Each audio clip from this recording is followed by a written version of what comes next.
Fellas, week 0. We're here. We finally made it. Some great games this week, fellas. What do we have in total? Is it 9, Stuart? 7? It's one of those. Yeah, it's around that. I'd have to look at the photo, but We got a lot of games for week 0, but we're going to break into conference champs for this episode. We're going to get a few things, fellas. We're going to have Stu's segment. We got a little surprise from Stuart. Dak's Dawg watch list, something we always love. The Dak's Dawg of the weeks throughout the season. We're going to get throughout the whole season who he thinks can be on this list, maybe make an appearance. Give you a little Kreitz Kash, some overs and unders of win totals before the season kicks off. But yeah, fellas, I think we should just get right into it. Let's get into the conference champions. Who's going to win the conference championship? We're going to just do the Power Four just for the sake of time. Maybe we'll get into some teams we like that aren't in the Power Four overall. That a lot of them are playing week 0, actually. But where do we want to start off is the question. Do we want to start off with the ACC, keep it alphabetical? I think maybe we do that. One of the crapshoot conferences. I know Stu's got a bold opinion on that brewing that he mentioned in the first episode. If you haven't checked it out, go check it out anywhere. Spotify, YouTube. Appreciate everyone listening. But yeah, Stuart, I'm going to let you kick it off again. For anyone who didn't hear, would you like to share your ACC championship game and then the ACC champion? I would, yeah. No, I would love to. So this is probably my hottest take of the season, of the preseason so far. I wouldn't say that hot, but I feel like it's viewed as very hot, given that one of these ACC teams was in the national championship last season, and they had a pretty damn good offseason, that being Miami, as everyone knows. Dak has kind of put me on game. I wasn't too familiar with Darian Mensah. But Dak did point out to me that pretty great stats last season at Duke. Pretty big reason why they were as good as they were. And as we all know, Duke actually won the ACC last season. Wow. Yeah. So, I mean, Miami, obviously, I'm not going to argue anyone picking Miami, but this is the conference where I'm going with a little bit of a dark horse here. So I will just say I do have Miami in my championship game. And a big reason why I have them in my championship game, at least, is because they don't play this team that I'm picking during the regular season. So I feel like that kind of helps the chances of them matching up in the ACC championship, because this team actually kept Miami out of the ACC champ game last season, and that is the SMU Mustangs. Basically, I'm not going to lie. A big reason for this is just because I think it's really funny that Kevin Jennings has his own facility named after him, possibly a statue in the future. We mentioned that last week, so keep your eyes out for that, especially if they do win the ACC. But yeah, the other reason too is that in NCAA 27, the Xbox video game, we put in a lot of hours on that here on this podcast. In our first dynasty, actually, Rhett Lashley and the SMU Mustangs won the national championship in the first year of the simulation in dynasty mode. So clearly, NCAA thinks that SMU is going to be pretty good this season. This in turn caused me to take a long, hard look at their schedule. And look, we all know the SMU offense is insane. Dak, weren't you just telling me last night to name the top 7 teams in college football in terms of touchdowns? And SMU is one of those teams on that list for the past how many years was it? It was the last 5 years. I was going to bring that up. I was surprised to see him on there, but I think they were top 7 for touch, maybe even top 5. Yeah. Yeah, so electric offense. It's a very easy schedule. Look, we could sit here, we could rattle off all the teams. I'm not going to do that. I'll let you guys listening go take a look at their schedule for yourself. But yeah, I'm going SMU Miami in the championship game. I think it would be an awesome electric game, and I think Kevin Jennings and the SMU Mustangs have a legacy of a season, and they make the college football playoff and beat the Hurricanes in the ACC championship. I like it. I like it a lot. Dak, what's your ACC championship and champion? Yeah, ACC championship and champion. I mean, I'm not anti SMU. I should say that. I feel like maybe I come across as an SMU hater at times. I'm just maybe not as high. Do you? I think probably. I don't think you do. I never really got up off of you. Yeah, I don't. Okay, yeah. I was thinking maybe just between Stu and I mean, I laugh at some of the Kevin Jennings stuff, I guess, and some of the SMU stuff. I'm not picking SMU to go to the ACC championship game. I think Miami is going to go to the ACC championship game, of course. They're one of my top 5 teams in the country. Miami's going to win the ACC, I think, handily. But I think they're going to play Louisville, and I think Louisville is going to beat SMU early on in the season. That's going to be the reason that they go to the ACC championship. A big reason because of that, I think, is like, if we've learned anything on this podcast, if you are very, very high on an ACC team early on, I don't know if it's a good sign. And so SMU, Be fair, I didn't have UNC winning. I did not have UNC winning the ACC. I know. I'm just saying it might be. I was hot on Georgia Tech last year. They were pretty good. Georgia Tech was good. Yeah. But SMU. So speaking for yourself is what you're saying. Yeah, for myself. And there was a lot of Clemson love last year as well. There was. That's fair. All around. And so, yeah, I don't know how it's going to turn out for SMU. This is really bad for Miami, is what you're saying. I actually don't. SMU, and we'll get to them later. SMU, I think, has a good chance to finish 4th in the conference because there's a sneaky 3rd over in Chapel Hill that might finish 3rd. Yes. Okay. All right. So you got Miami winning the ACC over Louisville. All right. I like it. Louisville, kind of one of those dark horse teams. I'm going to be kind of chalky here. I do like what SMU's doing. I'm going to say Miami finally gets it done and wins the ACC. Last year they weren't able to do it, obviously, yet made the playoff. Really bad ACC championship last year. They didn't even get the champion, like you said, Duke in it. I'm going to go with Miami winning it over SMU. Chalky, I know, not that sexy, so I'm taking to your guys' Stu, essentially your pick and just reversing it. I do like Louisville, Dak. I think they're a fun team. There's a few teams that, stay tuned, that actually make it from the ACC in my Kreitz Kash segments that are overs and unders. So I'll say that. But, yeah, just kind of chalk the teams that have the highest win totals.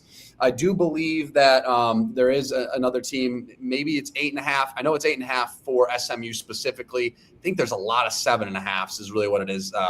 Louisville being one of them.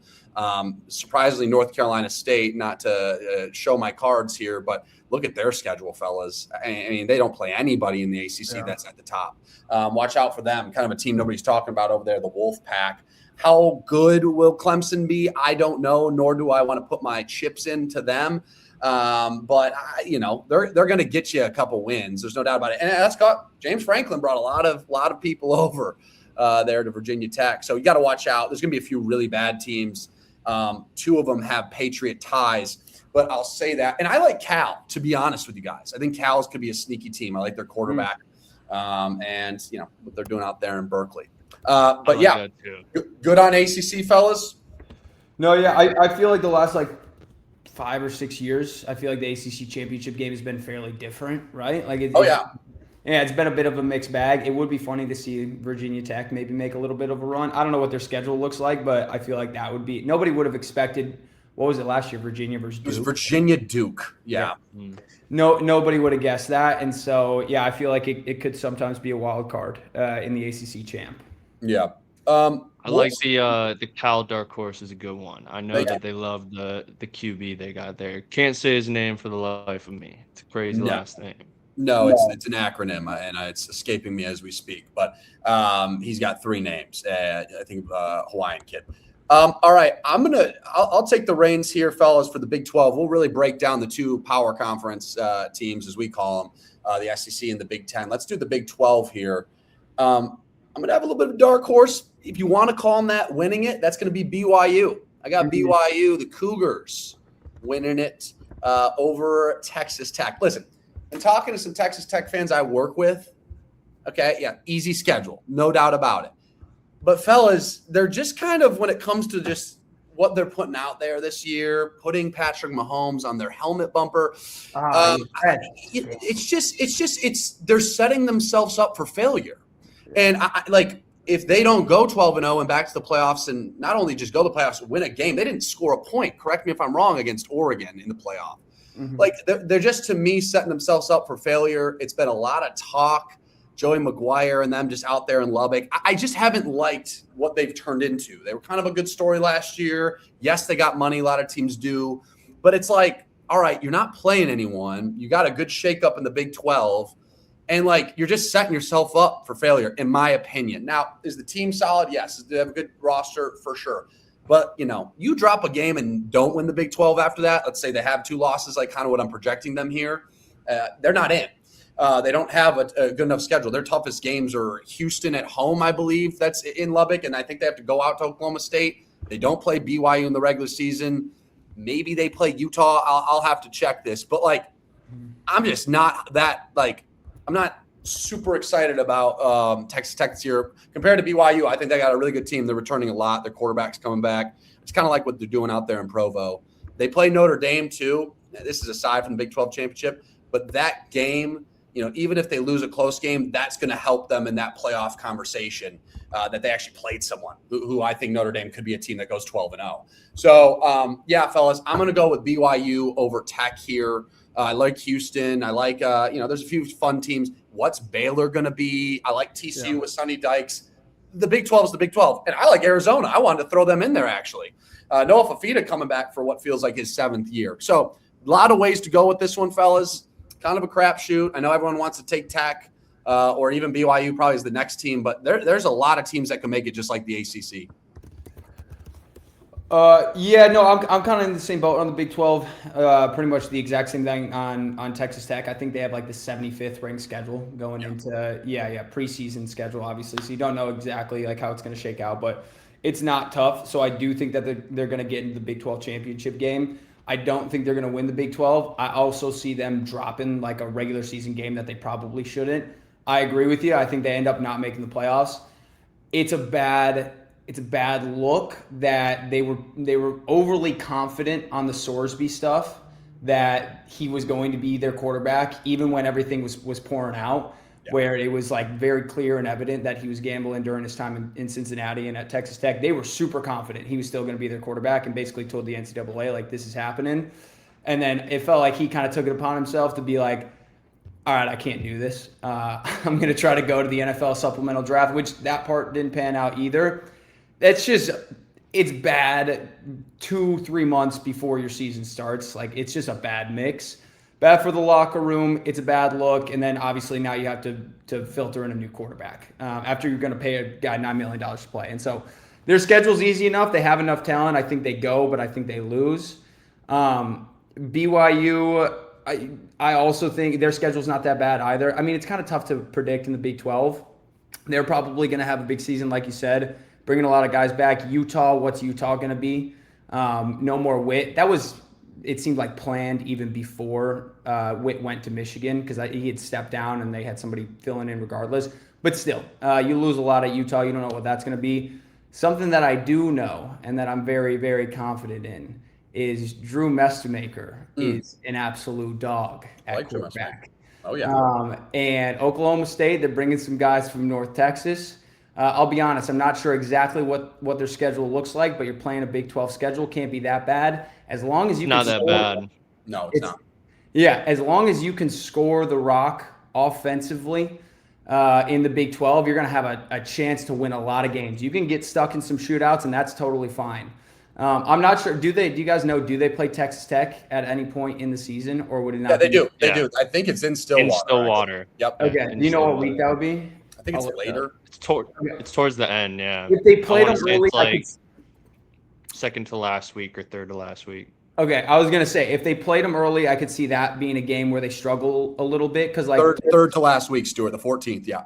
I'd say that's a positive because early on in the season, it's going to be a little bit of a jump for Eric Morris, Mestemaker, and a lot of those guys going into the Big 12, especially playing a defense like Texas Tech. I mean, third to last week, they're going to have an opportunity to win that game. So I'm taking Oklahoma State to win the Big 12 over Texas Tech in the championship game. I like it. And I should throw it out there, yeah. Arizona's going to be sweet. Arizona's fun. I think they have a tougher schedule. That's part of it. But Noah Fafita is coming back for the 100th time. And just preview, he's on the Dax Dawg watch list. He's got to be. He was the first one ever. So it's true. Yeah, I mean, kind of pulling a Kreitz here. I feel like mine is going to be kind of an amalgamation of your guys's that you had there. To speak on BYU, because I'll have them in my Big 12 champ game. The schedule also is pretty easy for BYU. I think the big thing keeping it from being ranked is like terribly is Texas Tech schedule is just that game against Notre Dame. But in terms of like their Big 12 schedule itself, I would say like just as favorable as Texas Tech's. I even think Texas Tech's like pure Big 12 schedule. When I look at it, I see more games on it where I'm like, oh, they could lose this. Like a frisky team could get them here because they're playing Houston, they're playing Arizona State, they're playing at Oklahoma State, like we said. So I mean, those are all games where it's like, yeah, they should be favored, but could easily see them shitting the bed there and taking it out. So I'm actually gonna agree with Dak here too. I got Oklahoma State as my other team in my Big 12 championship. I'm trusting Eric Morris and the gang. I think the offense is going to be one of the top 20, if not like top 15, top 10 offenses in college football. We'll see what the defense looks like, but like you guys are saying, Big 12, it's a shootout conference. Like if you can score enough points, you're in every game pretty much. So I like their chances there. Looking at Oklahoma State's Big 12 schedule, it's also like fairly easy. Obviously, that game against Texas Tech is difficult, but as we were saying, you get them at home. So who knows at the end of the season when you're humming, never know what can happen there. So yeah, I'll go Oklahoma State, BYU. I'm also going to take BYU to win the Big 12. Yeah, I'm looking at it right now, this Oklahoma State schedule. If you beat, I mean, the Oregon ones, whatever. If you beat West Virginia early, things are going to get real interesting. Yeah. Could be good. Listen, Tech could easily win this conference. I think we all agree that. Like, do they have the best roster? Probably. Let's start off by saying that, not to be like Tech haters. I just feel like, again, like they're just setting themselves up for failure. Any mistake here, it could screw you. In the Big 12, it's not easy. Just a weird conference with a bunch of teams that are going to win 7 games, and any given Saturday they could lose. So would not be shocked if Tech wins it. That's a team I look at. These top teams, they got a big stink on them right now. They do big stink on totally. And Wilhelm, I like the kid that they have, but it's not Sorsby.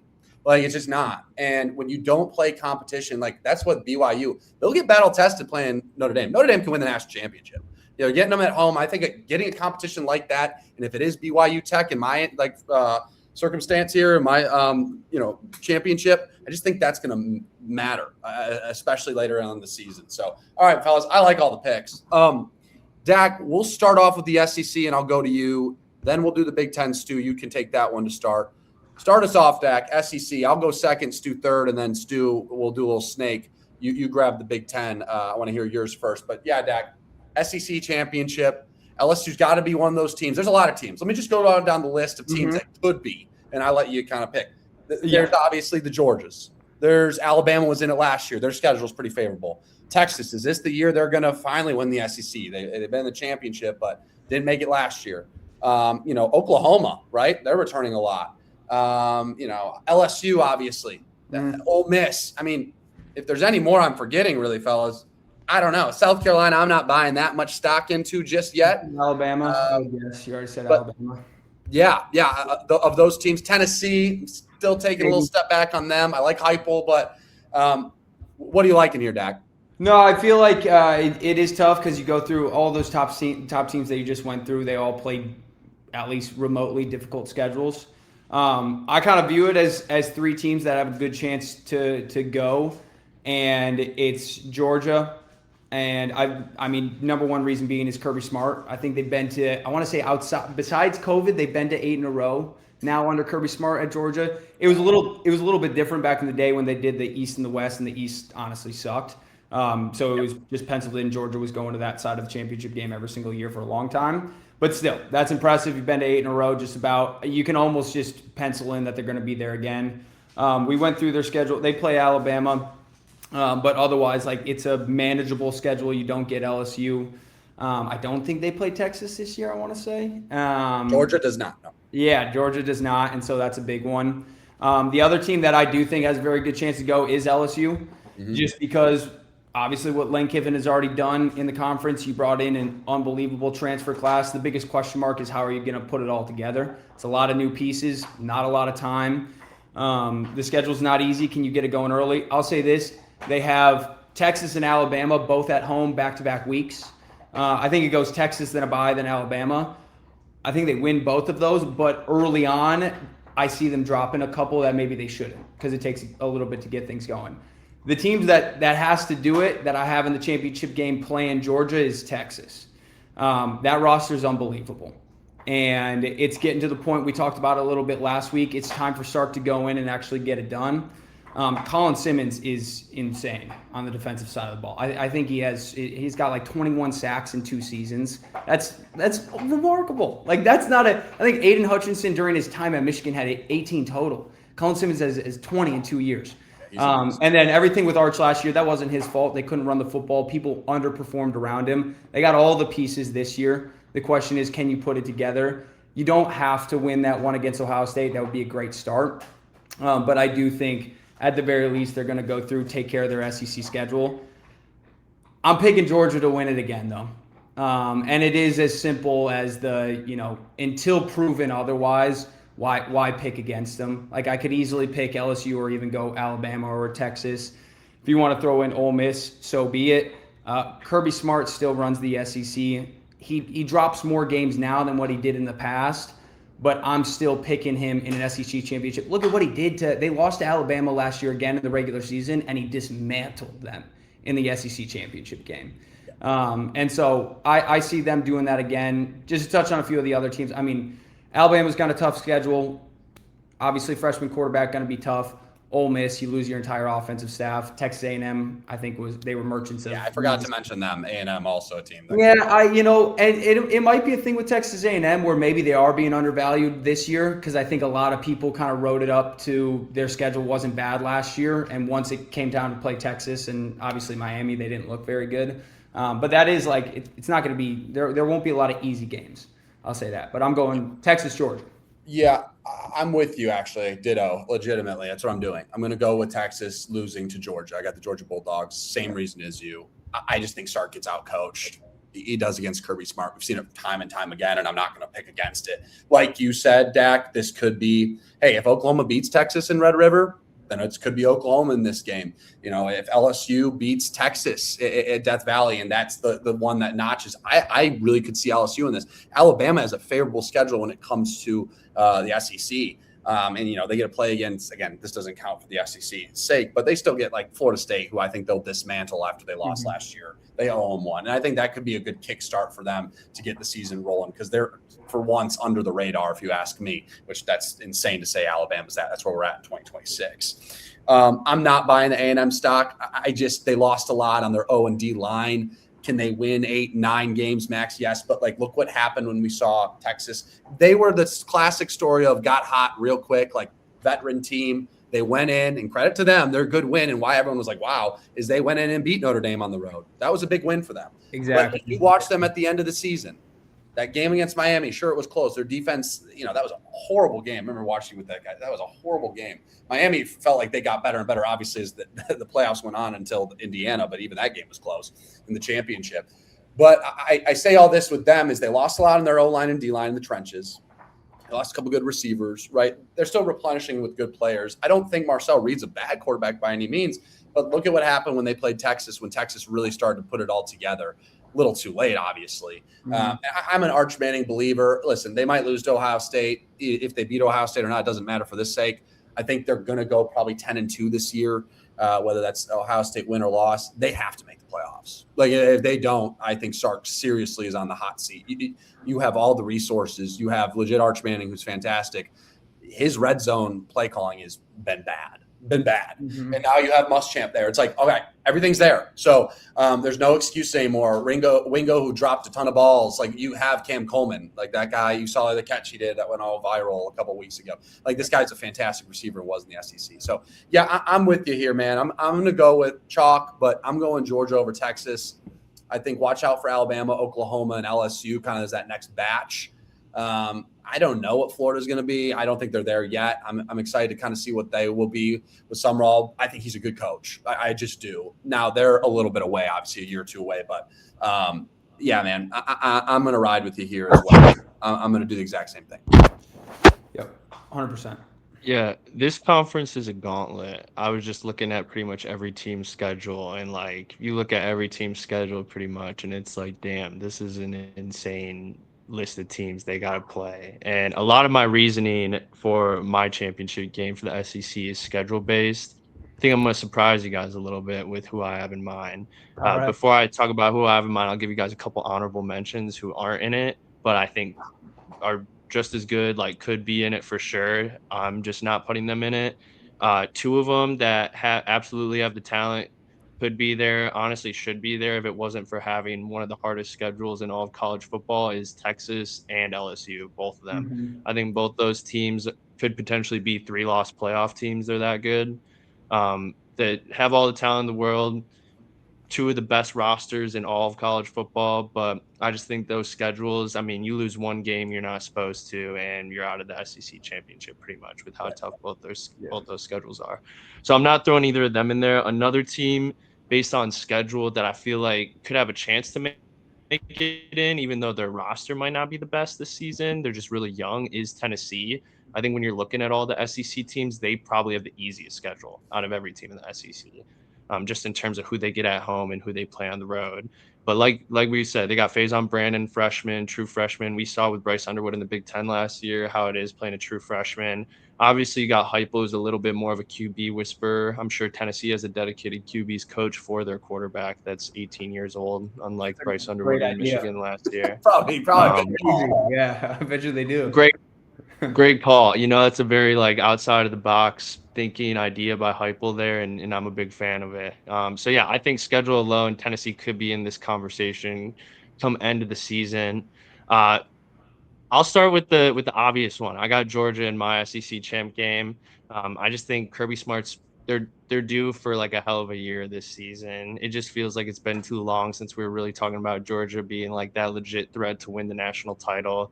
Got Gunnar Stockton coming back, who I think we all like. I think we like. Listen, we became Carson Beck fans last year, but I think we like the vibes of Gunnar Stockton at Georgia a lot more than the vibes of Carson Beck at Georgia. They just bring a lot back on their roster in general, offense and defense. So I got Georgia and Kirby Smart in it. Now the surprise team, I think they're gonna get here off one man's shoulders alone. Oh, I know. Can I guess? Can I You guess? can guess. Wait. can 3, both 2, guess. 1 deck. 3, 2, 1. John Mateer. Yeah, John Mateer. Yeah. That man's shoulders. You're both wrong. Alabama? Ole Miss. Oh! Okay. All right. You got us. Wow. Yeah. All right. Okay. A big reason for this is also schedule. I mean, obviously it's the SEC. They still have a hard schedule too, but just looking at theirs right now compared to some of the other teams I just mentioned, like the Texas, the LSU, Ole Miss definitely has a more favorable path in terms of who they're playing and where they're playing them to get there. But like I said, at the end of the day, it comes down to really how good is Trinidad Chambliss. I mean, if he balls out and has a Heisman caliber season, I think that's how they get there. And you know what? Who am I to bet against the kid from Ferris State, Michigan, just a few hours away from where we grew up? So to be different, I'm going Ole Miss, Georgia in my champ game. Gonna have Georgia and Kirby Smart winning the SEC. I like it. I do too. I'll be honest. When you first started and you said you had a bit of a wild card, Ole Miss crossed my mind. And then once you said on one man's shoulders, I was like, "There's no way this isn't John Mateer."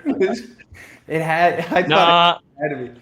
To be honest with you, I'm hotter on Alabama than I am on Oklahoma this season. Dude, I feel like the consensus on Alabama is like their schedule isn't too bad by SEC standards, and I don't think it is, but they still have a stretch where I think they play Georgia, they play Tennessee, they play LSU, and they play somebody else too. I think Texas A&M, like pretty much towards the end. Yeah, pretty much all in a row, which kind of happened to them last year, and they actually thrived a bit in that last year. But I mean, still, like that's not, you don't know what those teams are going to be, but it's not easy for a freshman quarterback by any means. That's for sure. No, it's not. I like that pick, Stu, because that's kind of a credit to this conference, though, right? There is so many teams that could file into this. Like there really is. I wouldn't be too shocked, and I think there's this tier of the SEC where you see all these teams make the playoffs. Like I would be shocked if we see another 5 teams in it. If we listed off all those, like they're just as good teams. Obviously, I think the Big Ten has the really elite of elite that won the last couple of years. Could Georgia win it this year? Of course they could. Could Texas? Of course they could. Ole Miss could make another push. Like Oklahoma could make a push. LSU has the talent. Like we could keep going on and on. You can make cases for at least 5 teams in the SEC where it's like, well, they could.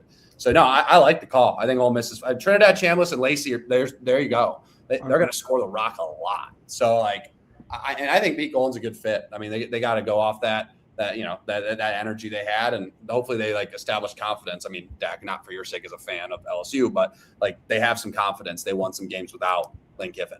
Yeah, no, I mean, what Pete Golding did last year in the playoffs was impressive. Obviously, you can't deny it. Like he stepped in a weird time when he had previously said too, like he didn't necessarily want to be a head coach.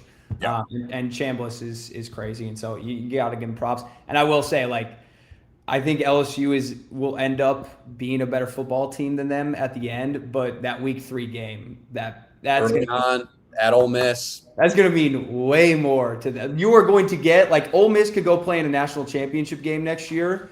LSU is going to get the best version of Ole Miss possible, even the one that would play in a national championship game. That's going to be the peak of Ole Miss. Will be that week 3 game. I'll say this, Stu, big game for you for this prediction here in Austin. Ole Miss comes to town. I believe it's October 24th. So pretty middle of the season there. That'll be that's a fun one. That's a big game here in Austin. So that will. I mean, that and the LSU game are probably like the 2 deciding games for them if they do really make this a run this season or not. 100%. All right, fellas. Stu, take it away, brother. Big Ten. Is Big Blue going to be making an appearance in the Big Ten championship? Let me start off with that. No. Okay. Will not be. All right. Will they be close? So It could be. Yeah. I think they'll be in the conversation, but as we both know, those last 2 weeks of the season are pretty tough for them, and I think that ultimately keeps them out of it, depending on how it shakes out. But no, I would not put my money on Big Blue in the Big Ten championship right now. I will say though, along with Texas LSU, I do think they are one of the teams where 3 losses, maybe a conversation still to be there, depending on what the losses are, who everyone else's losses are. So I will say that. But I think I'm gonna drop some jaws with this one again. I think I'm gonna start this off with maybe not a banger, but a surprising take here. So kind of leading into it, and I have a whole story about it to say after I give my picks for it as well. I'll paint a picture for you guys. But to start things off, a big reason why you're not gonna hear some of the teams that I'm putting in the Big Ten champ game is because, like, let's be honest, a lot of these teams that are really good and at the top of the Big Ten are all playing each other this year. Like, it's just one of those years where all of these top teams, none of them have an easy schedule. Oregon's got an insane schedule. Ohio State's got an insane schedule. Michigan does. I mean, USC does. Honestly, out of the top of the Big Ten, Indiana probably has like the easiest schedule out of all of them, and their schedule is still insane. Like, they're still playing USC. They're still playing Michigan. They're still playing Ohio State, and their schedule is probably the easiest out of all the top teams in the Big Ten. So, I mean, I'm not throwing Michigan in it. Ohio State's not in my Big Ten championship game, and neither is Oregon. Indiana is. And the team that's playing Indiana based off schedule alone. I know it. I know this one's too. I hate to say it. It kills me. Don't do it. It's Penn State. The Penn State Nittany Lions. Okay. And the main reason is, I mean, you look at the schedule for them, fellas. It's literally Michigan and Washington. Those are the only tough games they're playing. Right. And so it's like, I mean, I'd like to think they lose both those games, but if they win one of them, like, they have the easiest cakewalk path to the Big Ten champ game. And I think this is honestly a terrible spot to be in for Matt Campbell, because let's say this does happen. Even with 2 losses, there's a shot they make it to the Big Ten championship game with some of these other teams playing each other. They you make it to the Big Ten as well, right? They play who? I think they play USC also, Penn State. They might. I don't think I saw that. But yeah. I thought it was just Washington and Michigan, where like they're 2 really tough ones. But anyways, continue. Let's say this does happen in Penn State. They cakewalk their way into the Big Ten championship game. This is setting a horrible James Franklin-like precedent for Matt Campbell at Penn State, because you make the Big Ten champ game year 1. Yeah, go ahead.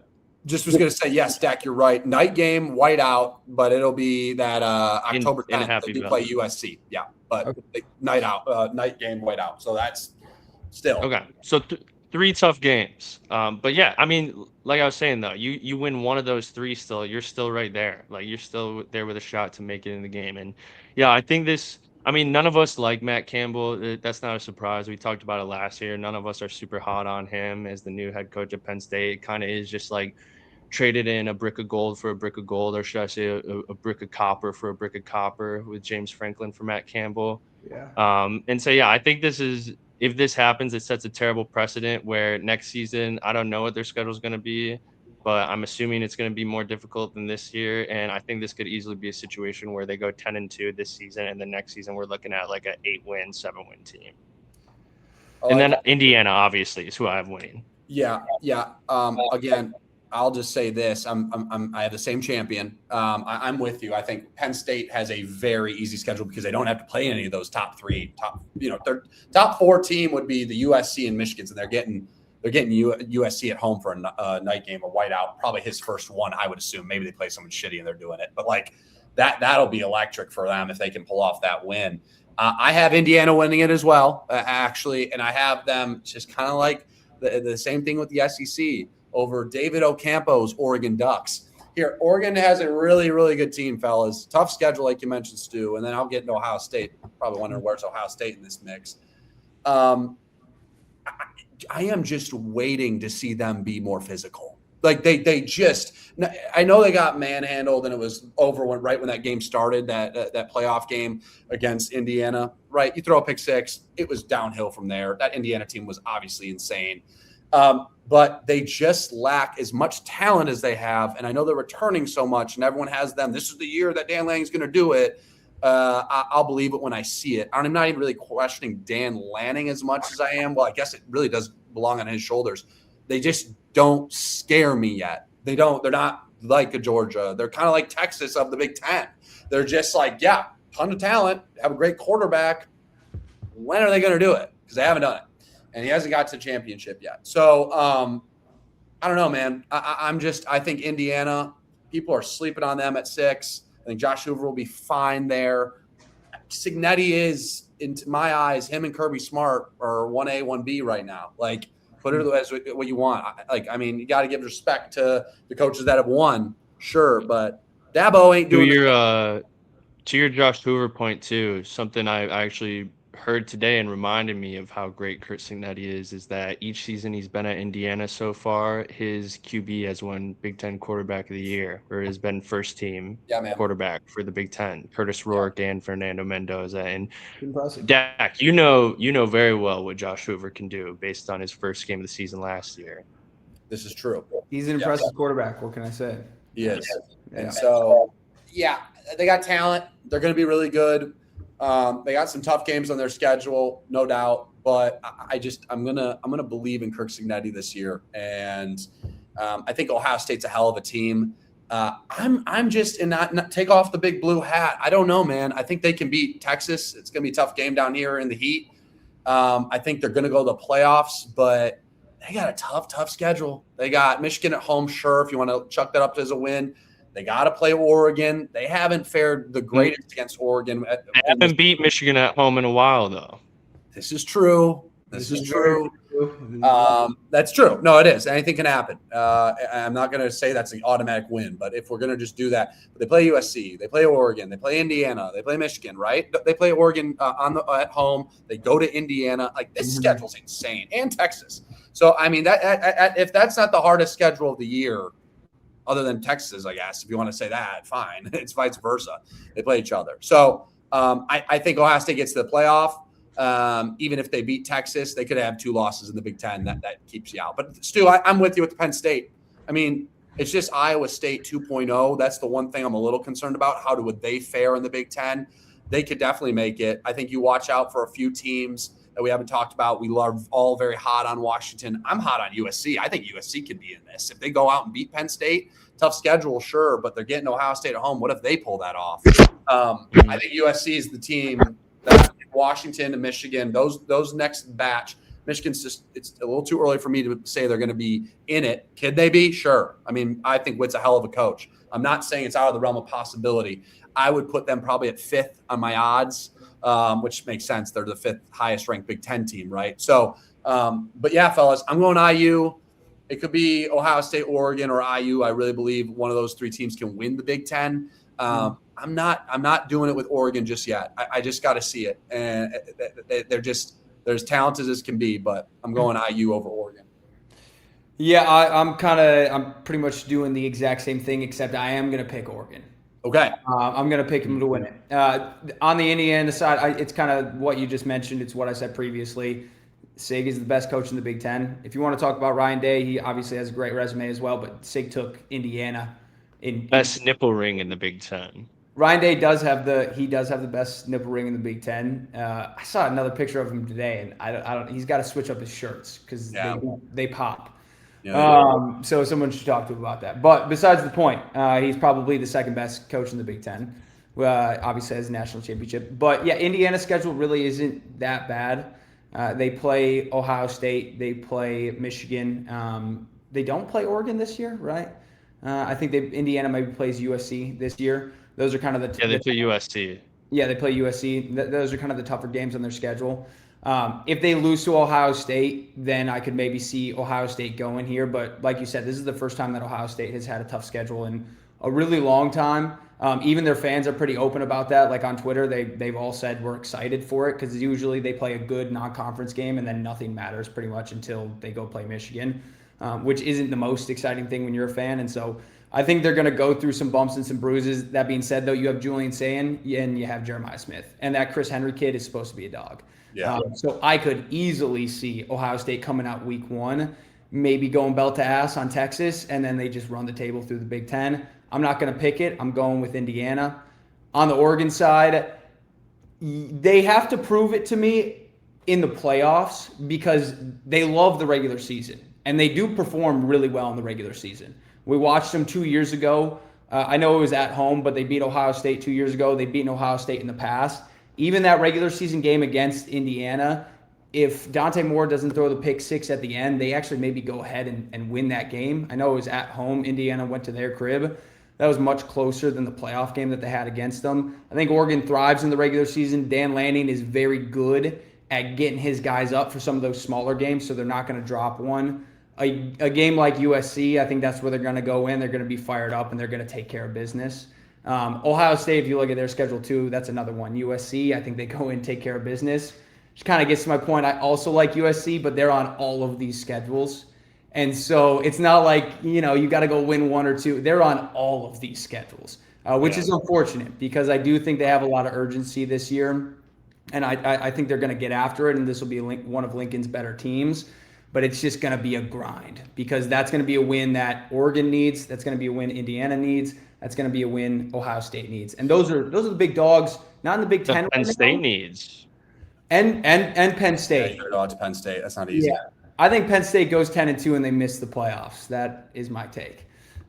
Because they're not going to. Yeah, I'll go 9-3. I don't think they beat USC. Sure. I was thinking they beat Washington, but they lose to USC and Michigan. But I mean, they could. To Stu's credit and to your credit, they definitely could. I mean, they don't play all these big dogs, and they get the biggest dog of them all at home for a night game. Like you're totally right. So yeah, I think it's Indiana. I think it's Oregon. I think Oregon finally gets it done. But like I said, it's Indiana, Oregon, Ohio State.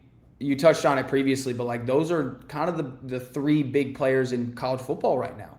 Those are the teams that a lot of other teams are chasing, maybe Georgia aside, Texas aside. But those are the teams that other conferences are kind of going after, and they've done it in the past, which makes it tougher. Michigan will get there, but a team like USC just has more urgency to go win right now. You have to go win right now. And go ahead, Stu. I do want to just touch on Ohio State real quick. Right, we need to. Just because I didn't really say much about them, but I mean, if you look at Ohio State last season, and like we said, for the most part, cakewalk of a season. But when you look at those teams they played that had really good defensive fronts, the three games being Texas, Miami, Indiana, and then Miami. I mean, we didn't really see a lot from Julian Sand in all three of those games. I Mhm. mean, the game against Texas, it was early, and Texas just couldn't score at all either, and so they end up walking out with that one. To be honest, a big part of them winning that game was like on their running backs. Like their running backs had good games, and that's what led to them edging that one out. But I mean, against Miami and Indiana, like just it looked like a completely different team than what we saw with Michigan in Week 12, where they got absolutely zero pressure on Julian Sand all game, and he was just able to do whatever he wants back there.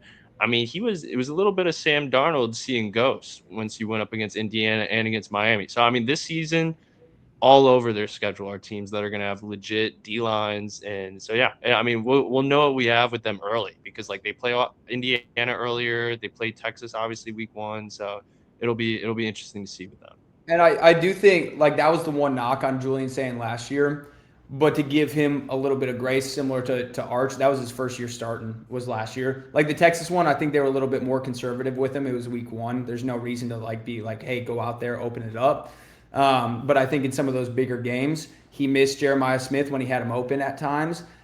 But I know for a fact him and Ryan Day are both aware of that, which kind of leads me to believe that that will not be the case this year, which almost makes me regret not picking them to go to the Big Ten championship game because that offense I think is going to be insane. Yeah. It's going to be unbelievable, and they always put together a good defense, but still, like I said, tougher schedule. We'll see.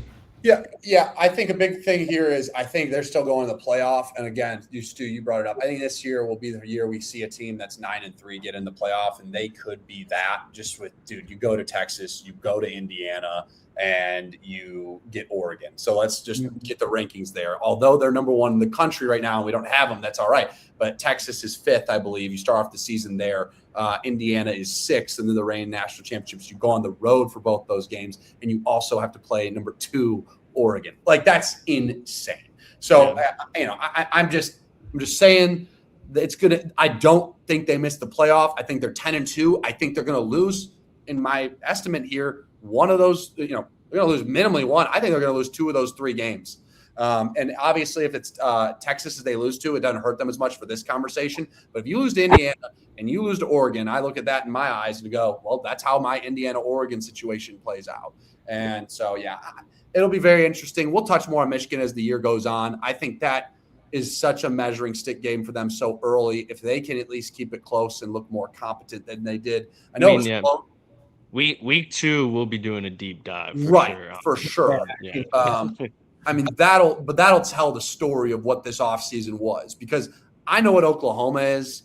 Are they a playoff team again this year? I can't for sure guarantee that, but we know what we're getting. They're number 10. I think they're 10th for a reason. They're a team that made the playoffs. They got a great defense. They got a really good quarterback. Their weapons, they lack a little bit, but this is a real football team. And fellas, we're halfway through this SEC, this home and away we have with both these teams. Texas beat the shit out of Michigan. I was at that game a couple of years ago after they won the national championship. Now, granted, their whole team was gone. That's right. The first year we saw with Sharon Moore. But last year, I get it. Bryce Underwood just turned 18. If it isn't for that touchdown by Justice Haynes, that really, the defense credit, they did what they could, but there wasn't much going on. I mean, that breakaway touchdown was really kept it close. The defense did what they could, but I want to see more. If we lose this game, that's all right. But if it's at least we're seeing something more out of the offense, the defense is competing. Like I just that could be a similar score, but it could tell you a lot more if you guys feel what I'm saying. I think it will be a similar score. Not to get on a whole Week 2 preview here. I mean, I think that is going to be a similar score because I honestly think Michigan and Oklahoma are pretty similar teams, to be honest. Like just in terms of their identities. But yeah, I mean that game was a 1-score game going into the fourth quarter last year. The biggest difference in that entire game was just you had a veteran QB in John Mateer make multiple key plays down the stretch, and then you had a freshman on the other side who made multiple not key plays going down the stretch. Yeah, with no QB coach to help them out either. Right. No QB coach. The run game was similar. Like the defense, both defenses played great that game. I mean, we'll get to it obviously when that week comes, but that is going to be a huge game to determine, I think, both of those teams' seasons. All right, fellas. So just to go through the list here, well, ACC, just go around who you said, just because just for the sake of time. I went with the SMU Mustangs losing to Miami. So Miami winning the ACC. Stu? Yeah, I went with SMU and Miami as well, and I had SMU winning the ACC. And then I went Miami with Louisville, and I'm going Miami winning the ACC. Cool. Big 12, BYU over Tech for me, over Texas Tech. Yeah, I had BYU and Oklahoma State with BYU winning. I got Oklahoma State over Texas Tech. Okay. SEC, Dak, I know we got the same one there. Georgia, Texas. Stu, yep. I like this. I had Ole Miss, the out-of-pocket one, and Georgia, with Georgia winning. Well, we all have Georgia, right? All got Georgia. Yeah. All got Georgia winning. I think this is a year where we see them bounce back. They're going to be good on defense. And IU winning it, me against Oregon, Stu against Penn State with that easy schedule, and Dak picking Oregon over Indiana. No Ohio State or Texas Tech in either or any of our championships. Wild. I feel like one of those is going to be wrong, but that's how the cookie crumbles, fellas. That's how the cookie crumbles. I mean, I'm going to upload, I haven't told you fellas this, but I'm uploading each one of these like conference talks we just had as their own video. And so I feel like there's going to be some stray Tech fans, some stray Ohio State fans upset in the comments. So we did. I feel like we at least we said some nice things about Ohio State. We just said the schedule's really tough. To be fair, we did with Tech too. Like we said some nice and some mean things. Awesome. Yeah. All right. Well, fellas, good conference championship preview there. Should we get into week 0, Stu? Should we start off with that? Yeah. Oh, this is great. I think it's about that time. Yeah. This is going to be good. Fellas, we have one game that I care about. The rest. Oh my gosh, it's going to be good. We will be at Rustic Tap, 11 a.m. Fellas. That's set your clocks. Enjoying a few cold ones.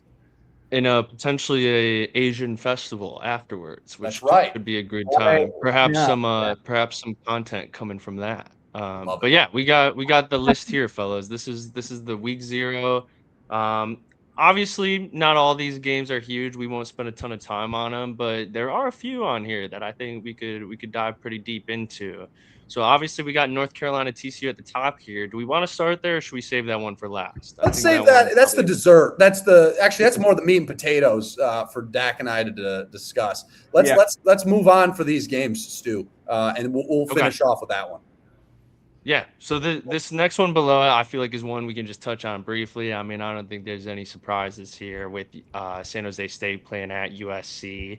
I don't know if you guys can see it good enough on there, but it is USC minus 38.5. Obviously, we know who's winning that game. What do you fellas think about the line there? Are you taking the USC 38.5? I'm hammering USC 38.5. That's not even for college football. That's not even that bad. Like, and for a Lincoln Riley offense, I'm smoking USC 38.5. Yeah, I got to be honest. I'm not well versed in what they got over there with the Spartans. I'm not either. San Jose State. Now, our good friend Phil Steele would agree this is probably a right line, or you should take USC, like you said, 9th out of 10. So yeah, only a team being worse is Northern Illinois with their new coach and in a new conference. I think I'll go with USC here. Fight on.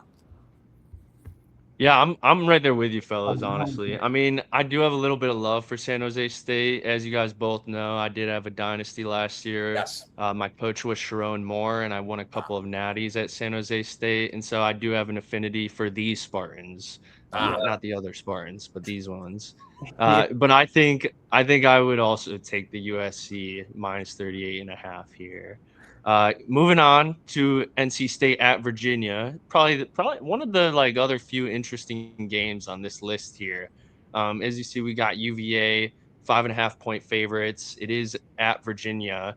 I did take a look at the ESPN matchup predictor, everyone's favorite metric. I checked it out for all these games, and Virginia is a pretty huge favorite in this. I want to say ESPN matchup predictor had them pretty close to 70%, like high 60s. So yeah, I honestly, before I let you guys say your thoughts on this, when I first saw this slate come out, I was like, NC State, don't know too much about them, but seems like a fun team to maybe bet some plus money on this week 0. I am steering away from that now. If anything, I think I might actually go Virginia -5.5. Wait, can you give it to me one more time? What did the matchup predictor have? I believe, now I could be wrong, but I know it was around this range. I believe it was high 60% for Virginia to win this one with the matchup predictor. Yeah, it was close to 7, I think. Well, so I'll say this. I don't know a whole lot about Virginia, except obviously they were in the ACC Championship game last year. Their quarterback's, what's his name? Bo Pribula. Yep, Bo Pribula. I just don't love the vibes when a guy bounces around that much and slowly, I feel like, makes his way down the ladder, I want to say, at the quarterback position. That's not my favorite. You got to give yourself an opportunity to start, and I wish the best for the kid. I think he dealt with a broken leg. I don't remember when that was. Was that last year, 2 years ago, whenever it was? Yep, snapped his leg in half, so that's tough. It felt weird to me that Virginia was in the ACC Championship game last year. No disrespect to them. Because of that, I usually, week 0 for me, when it comes to gambling, I go strictly based off of vibes, which I think that's when I'm at my best. Because of how good they were last year, I feel like they're going to take a little bit of a downswing. I feel like 5.5 is too much. I'm going NC State to cover. I might take a money line as well. Well, I'll beat you to the punch. I am going NC State money line. This is an early preview to my Kreitz Kash. They are actually on my list for overs and wins. So 7.5 wins this year. I like the Wolfpack. I like them a whole lot. One of the teams in North Carolina I do like, unlike another one. I'm going to go with North Carolina State money line. I'm getting a little crazy in week 0, fellas. I'm sorry. The matchup predictor has proven us right. Now, may I ask, what do we like about the Wolfpack? I like the quarterback play. They've been sneaky. They've been sneaky on offense. They've won me money in the past. It's a strict vibes thing. I don't know. I like it's I like vibes. All right. I think Bo Pribula is a fun quarterback, but he is a new quarterback. So, I think Virginia, it's a little bit of like Dak said, it's come down. Now, are they going to have a little bit of a party out there in Charlottesville maybe early on, right? It might be rowdy. Mm-hmm. I'm going to go with the Wolfpack come and steal a win. I'm getting crazy week 0. Give me money line Wolfpack. I like it. Last year was an anomaly. Also, this is my first official stand against the ESPN matchup predictor. Yes. First official stand for both of you. Yeah. Of many. But I do kind of agree with the matchup predictor. CJ Bailey. Yeah, he's 6'6". Note this, fellas. 6'6", 220. Last year had over 3,000 yards and 25 touchdowns. They finished 8-5, boys. This team was not bad last year. Very under the radar team. 7.5 wins. I'll give it to you right now. Early preview. The Kreitz Kash. I'm taking the over on the win total. Week 0 win would help it so much. I'm going with the Wolfpack. Let's go. All right. Well, hey, I like it, fellas. It is the ACC. Some call it the Always Crazy Conference. I haven't heard that, but that's very nice. I like the riding with the Wolfpack there.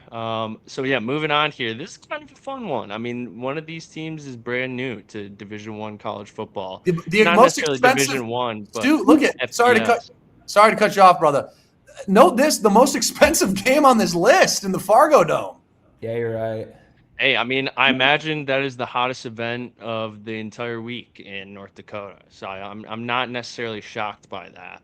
But yeah, that is crazy when you consider that like the Florida State game is cheaper than that. That is wild. Mm-hmm. But yeah, we got Jacksonville State, North Dakota State. To be honest, don't know a whole lot about either of these teams other than NDSU is brand new to the conference. I do know that Phil Steele really likes the Bison. And so, as you can see there, North Dakota State is 7-point favorites at home in the Fargo Dome. I think I'm riding with the new kids on the block here. I mean, obviously Jacksonville State. I don't think anyone really knows too much about them, but gotta like, as you said, Kreitz, expensive ticket. Obviously, it's going to be a ruckus environment in there. I'm going to take the Bison with the 7 points at home. I'm doing the same. I don't know a whole lot about Jacksonville State. Same boat for North Dakota State, but North Dakota State has been good in the FCS for a long time, and so I like look at what App State did. I like when teams make a jump like that. So I'm going North Dakota State to cover as well. I might take even more. I'm going to get you eyes on what old Phil Steele says here. I got my handy book. He does like Jacksonville State at tied for second there in the Conference USA. So that's probably why it's a 7-point spread. Rich Rodriguez ain't there anymore. This is year 2 without Rich Rod. He took them pretty high up. The Gamecocks of Jacksonville, Alabama. Fun fact, fellas, if you didn't know that, they're in Alabama.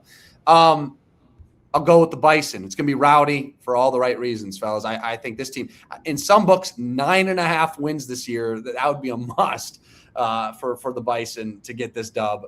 Yeah, I'm going with the Bison. Let's ride. That's a lot of 9.5 that's wild. Now, most books have it at 8.5, but there is, I think it's like MGM I saw has at 9.5. Crazy. That's a lot of wins. That'd be impressive. As we were talking about before we started recording, though, it is a weaker conference with no Boise State in it now. So True. That is a lot of wins, but I wouldn't. And they are new to FBS, but they do have championship pedigree, so not super surprising there. I will say I know one thing about Jacksonville State. I just remembered. Now I don't know the player's name. But I do know they have a 6'8" starting wide receiver. I saw it on Twitter the other day, which is kind of crazy. Don't know if he's actually any good or not, but that is an insane height to be playing wide out. That's Jacksonville State that has that? Jacksonville State has that, yeah. So I imagine he's quite the red zone threat. All right, pushing along here. This one's a little close to home here, fellas. As you guys know, we are all from Ann Arbor, Michigan. EMU is in Ypsilanti, Michigan, about 20 minutes down the road from where we grew up. Maybe not even 20, maybe more like 10, 15. But yeah, we got another new kid on the block in Sacramento State, first year in SBS, playing at Renierson Stadium in Ypsilanti, Michigan. And as you can see here, we got EMU favorited by 10. I think, if I remember correctly, Phil Steele actually likes the Eagles a decent amount this year. They're good this year, yeah. Through EMU. I do believe they have Noah Kim playing quarterback still, a former Michigan State Spartan. No shit. I could be wrong, but I'm pretty sure that's who it is. I think you're right. They also have another player on their defense who went pretty viral last year around this time for his last name. I won't say it here on the podcast just because it is pretty close to a not so good word to say, but they do have him as well. I just thought I would point that out. You could do the research yourself at home, folks. But yeah, another fun fact here with the matchup predictor. Like I said, I went through a lot of these. A lot of them were pretty lopsided. This one was a surprising result when you're comparing the spread to the matchup predictor. The matchup predictor actually gave the Sacramento State Hornets a 60, maybe it was 65% chance of winning this game. Whoa. And so that was a little bit surprising to me. I don't know a lot about Sacramento State, but listen, we all know I'm a matchup predictor guy in my heart. So that's steering me away from the EMU 10 points. I think EMU probably still wins this one, given it's in Ypsi and it's Sacramento's first game in the FBS. They don't necessarily have the same championship pedigree that North Dakota State has. I'm still going to take the Eagles, but I would take Sacramento State to cover the 10 points. Dak, what do you think here? No, I mean, no disrespect bias whatsoever. I've spent a lot of time at EMU, and I've seen their stadium quite a lot. Hitting them with given that it's in Ypsi, not the craziest, no disrespect to the fans, not the craziest home environment. I'll say that. But I'm also in the same boat where I was all in on Eastern at -10. I think this is one that they finally pull off. But then you hit me with the matchup predictor, and that is a huge. I mean, that's a big swing. EMU's favored by 10, and the matchup predictor saying they're going to lose to Sacramento State. Yeah. And so that had me hesitant. I'm taking EMU to still win this game, but they're going to win it. I'm going 17-13. And so they're not going to cover. Sacramento State's going to cover. I'm fading. ESPN matchup predictor gets better, I feel like, as the year goes on. So I'm gonna wait till the metrics come out, right? Just get a little more database. I trust Mr. Phil Steele, as you guys know, and in his power poll, he has Sacramento State 138th of 138 teams. Give me the 10. I'll eat 10 points. I'll eat it. How about them Eagles, baby? Come on, go Eags. I'm going with the I'm switching my pick. 7-3-4 to the death of me. I'm taking the 10 points. They're going to eat up on the gray field. Let's go, Eagles. I'm switching my pick. I'm going EMU minus 10. I can't let I'm usually an anti ESPN matchup predictor guy. I can't do that. I don't know. I let it get me. They're 138 out of 138. He has them last. Yeah. All right. I'm going EMU. And to be fair, just for reference, I'll tell you where he's got Eastern. He's got Eastern at 93rd. So pretty good. That's a good year. Yeah. Just telling you. Listen, you guys know I love my EMU Eagles. You do. You know I love Phil Steele. But I do got to die on my sword here. I'm gonna right. ride with the matchup predictor for my first pick with them of the season for week 0. As Kreitz said, and I do agree with this matchup predictor, it does get much better as the season goes on when it has more data to work with. But yeah, don't get it twisted. I am hoping the Eagles still win here, and I will happily fall on the sword if they win by more than 10. All right, pushing along. I would say, fellas, this is probably the game I am looking forward to the second most out of all the games on the slate here. This is a great evening game we have. It was an awesome game last year. We got Hawaii at Stanford. This Hawaii team, I know that they have a decent amount returning, and so I'm a big fan of them. I think this is going to be a dub for them here. You see, it's Stanford -4. I'm going Hawaii money line. They have a receiver. I believe his last name is Ashlock. He's a great player, awesome player. The QB, I forget his name, but I know he is also very good. And Johnny something. Isn't it Johnny something? I think so. A new guy this year. I don't know, honestly. Yeah. Well, I'm going Hawaii money line. I like the Rainbow Warriors here. I rode with them last year as well. It's Micah. Yeah. It's a good squad. I'm going Hawaii here. So I'll second your point. This is last year this was probably my favorite game. I remember we went to. I actually don't know if we went anywhere to watch it, but that's my favorite saying. Yeah. Tiniest bar. Yeah, we were at Tiniest Bar, and the Hawaii kicker he was from, I think, Japan or something like that. Yeah, it was his first kick on American soil ever. I guess not continental U.S., but the Hawaii Islands.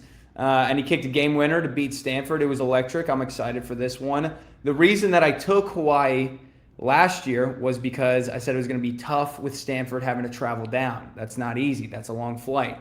I don't know how long it is exactly, but it can't be a quick one. Kind of going with the same reasoning this year. I'm a Hawaii guy. I don't really know what Stanford's really doing over there, although I like that they got Andrew Luck in the mix now. We made fun of their head coach hire on the pod last year. I forget his name, Pritchard, something like that. I think he was like quarterback's coach for the Commanders. It was an odd pick. I think he played quarterback with Andrew Luck. Is it Tavita Pritchard? Is that it? Yeah, that sounds right. Made fun of that a little bit. I feel bad for doing so. I feel like Stanford's going to turn it around. I'm going to go against the Rainbow Warriors, and I'm going Stanford -4. They're on their home turf. Okay. Wow. Do we know, because I do, who the quarterback is for Stanford?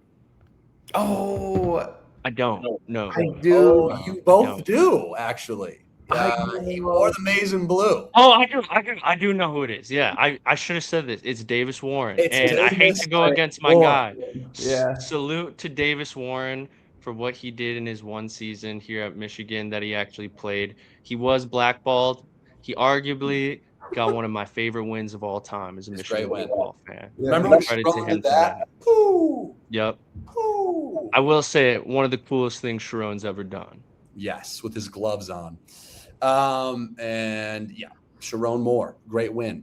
But yeah, I'm going to go with, I want to see Hawaii pull it off. I'll take the points because I do think Stanford's going to be a little bit better this year. They got, Frank Reich's gone, I think. I think he went to where did he go? He went somewhere in the NFL. He is gone, I think. But I think that'll be a fun game for sure. I'll take the points. I'll take +4.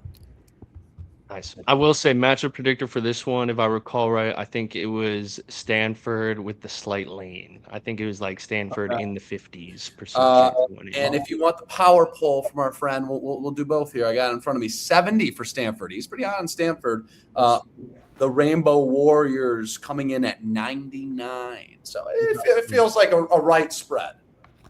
Yeah, No, I agree. I think it's gonna be an awesome game. Like I think that's gonna be one that it's gonna come down to the fourth quarter, and it's gonna be entertaining. I think there could be a lot of points too. Um, And so I'm yeah, saying this right next now, but I know come Saturday, my heart's gonna tell me take Hawaii. take Hawaii. But Yeah, yeah, I'm gonna open up DraftKings. I know that's gonna be one of my first plus money picks that I make. I mean, we all have our darlings in college football. Dak has his UNC, Kreitz has his Georgia Tech. I have my Purdue, Northwestern. I think Hawaii is one of those teams it's really everyone's darling. universal, right? Yeah. Yeah. All right, moving on here. We got New Mexico State at Florida State. And honestly, just like this is probably the game that makes me go the most out of all of them on here. This is probably a game I will not watch any of, to be honest with you, given the Yeah. fact that Hawaii and Stanford's at the same time. Obviously, I'm going to take Florida State to win here. I think Same. everyone would. I don't think anyone really knows too much about New Mexico State. I would be interested to see what Phil Steele has to say about him. But 30.5 points here. I mean, I'm inclined to say I'd take it, but at the same time, it is Mike Norvell and Florida State. So it's like, who really knows? But this is the team that beat Bama early on in the season last year, too. Mhm. So, I mean, I guess I'll do it. I'll go to Florida State 30.5 here. Dak, Yeah, what I'm doing the opposite. I'm going New Mexico State to cover. I think I'm not saying it's going to be close, but this is it for Florida State. If they win games this year, it will be after the firing of Mike Norvell. They're going to win this game, but I'm taking New Mexico State to cover. I'll eat the points. Phil Steele does have New Mexico State. Not awful. I mean, there's worse teams, but 116, not good. That's pretty bad. Really likes Florida State this year, oddly, at 25. 25. Wow. I don't know. I thought that was the biggest outlier of all these. So I'll eat the points. They're going to win this game. It's early, whatever. Norvell is going on. Got to be on one of the hottest seats in all college football. I feel like he's already gone. Like it's one of there. One of the hottest seats I can remember Right. in my history of watching His college seat is. football. I to feel be like his honest. seat is so hot. He doesn't even show up on the hot seat list anymore. Yeah, it's just like he's going to get canned. Yeah. He's gone. Yeah, Yeah. he's gone. I think he's a textbook dead man walking. It's Kind of like a few ACC coaches. Yeah. Yeah. All right. This is a fun game, though. This is a fun game, I know. must say. UNLV Memphis. This one is probably, I would say, like number 3 on my list, right behind Hawaii and Stanford. I think if I had to rank these games I'm most excited for, it's obviously the one at the top there, North Carolina TCU at 1. I'd say Hawaii Stanford 2. Then this one 3, honorable mention, EMU and Sac State. But yeah, UNLV and Memphis, this is a really fun game. I mean, Memphis, we've seen it, and UNLV too. Like in recent years, we've seen it as both these teams being either at double-digit wins or close to it. Mhm. Memphis, I know the past couple of years, a lot of people had them as like a dark horse to make the playoff. And so, yeah, UNLV, I mean, it's a QB battle right now from what I've heard. We were talking about it a little bit before the show started. I said, save it because I had something to say on it. It is the other former Michigan QB, Alex Orji, and Jackson Arnold. And now, from what I've seen, they haven't necessarily named a starter yet. I saw that they were going to be switching both these guys off in this game. So it'll be Jackson Arnold 1 quarter, Alex Orji the next quarter, Jackson Arnold the 3rd quarter, Alex Orji the 4th. Kind of like what Michigan did with J.J. McCarthy and Cade McNamara not too long ago, which that leads me into how I'm feeling about who's going to win this game. I am a UNLV guy. I think I'm going Memphis, and it's for the sole reason of the classic you don't have a quarterback if you have 2 of them, or whatever the saying is. Yeah, sure. So I'm actually going to take Memphis money line here. I think this is my one upset I'm going with. See, that's tough. I honestly wish I didn't know that because I was going to say if you have 2 quarterbacks, you don't have one.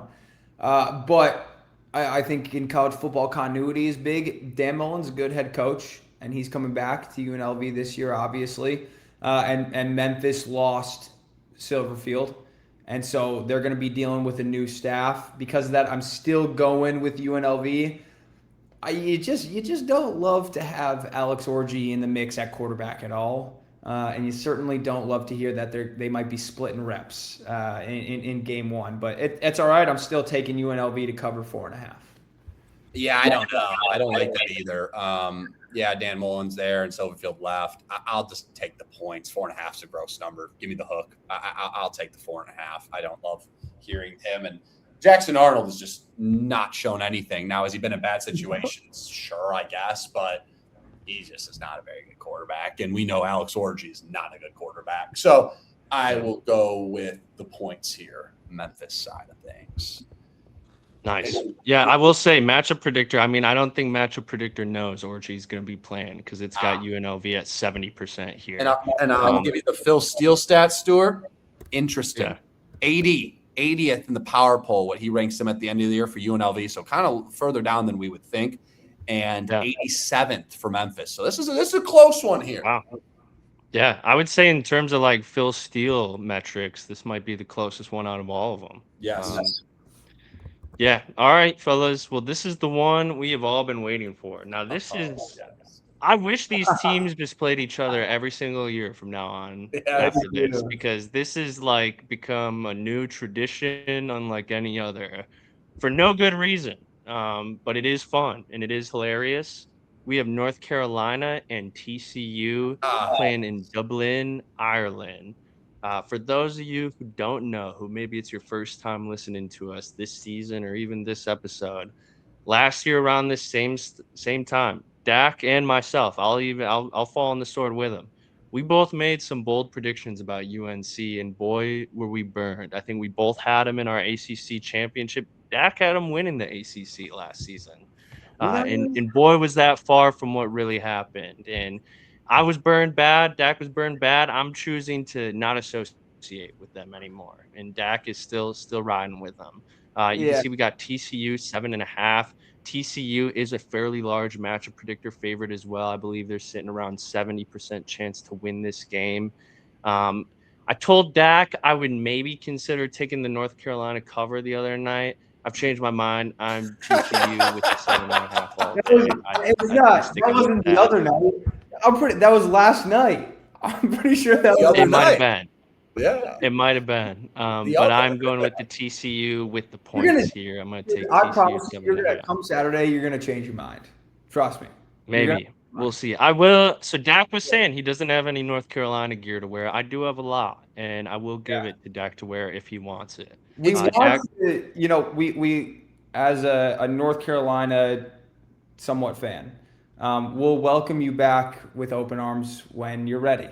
Doesn't have to be this week, but I know deep down that like you want to believe in them and you want to believe in Bill. And so when it's your time to come back to the fandom, we'll be here waiting. I'll tell you that. I'll tell you this: they pulled this one out of their ass.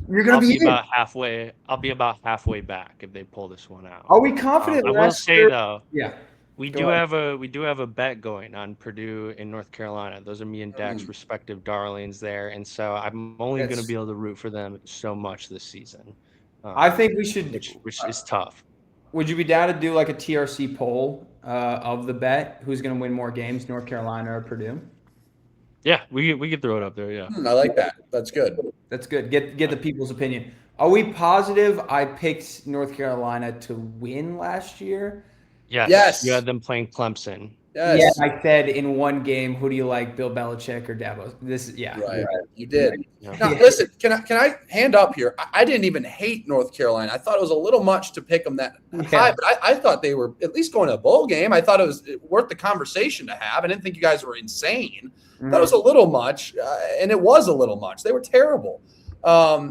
Listen, the starting quarterback for UNC, Dak, and here's the thing, too. This isn't a UNC issue. I've owned UNC gear in my lifetime. It's a great brand, basketball, football, great colors. I like UNC. It's sad what's going on there and in the disease that is Bill Belichick post Tom Brady. Let's call it how it is. It's been a horrible coach since Tom Brady's been gone. So him going to the college landscape. Mac Jones, good run. I said they made the playoffs with Mac Jones. They went 10-6 that 1 year. It was a good run. You can have that. You can have that. Yeah. Listen, last year was so bad, and I don't think it's going to be much better this year. I don't think you're improving at quarterback. Now, you might have some guys that are coming in that'll be better, but I don't think you're beating Sonny Dykes and DCU. I like this kid. I know Hoover went to Indiana, but this Jaden Craig kid's played for 3 or 4 seasons at Harvard. Cerebral right here. He almost threw for 3,000 yards in the Ivy League. First team, baby. I like this kid. I like TCU. They will beat them. I'll take this. I think I'm going to do an alt spread, 13.5. They'll beat them by double digits easily. Okay. This is not a good team. Billy Edwards from Wisconsin is who you're relying on, Dak. Now, I know you listen to your podcast today. I'd love to hear you talk about what you like. And also for the people listening, we do have an ongoing bet. So I'll start off with this. 4.5 wins. This is a massive game for you. If they win this, you're in a good spot. 4.5 wins. You have to hit over. And another Kreitz Kash preview. TCU over 6.5. I got it. And I got North Carolina under 4.5. I just feel confident about the Horned Frogs this game, baby. Before you get into it, Dak, I will say our Purdue bet, for those wondering, is just simply who has more wins, Purdue or North Carolina this year. And I would like to say a lot of that bet stemmed from the fact that Stu sold me on the idea that Purdue had, I think it was the most one-score losses in college football that year. That was a lie. They had it wasn't true. It wasn't true. I was sold on they had like 7 one-score losses. I think they had 3 or something.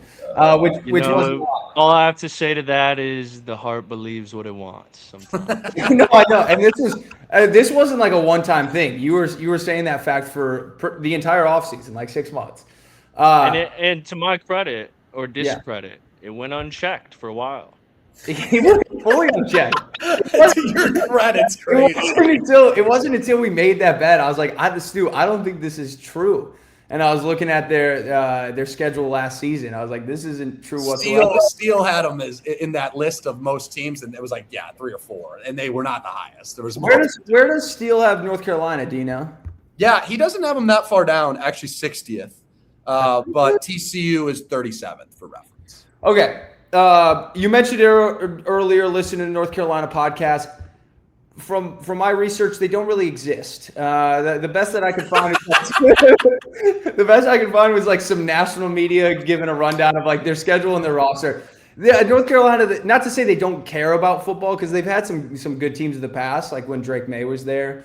Ballsack Mac. Ballsack Mac was. They do have a Locked On channel, and I only know that because I tried to get them on. I tried to get them on last season. Yes, makes sense why they didn't come on, because I checked Locked On North Carolina. That was the first place that I went.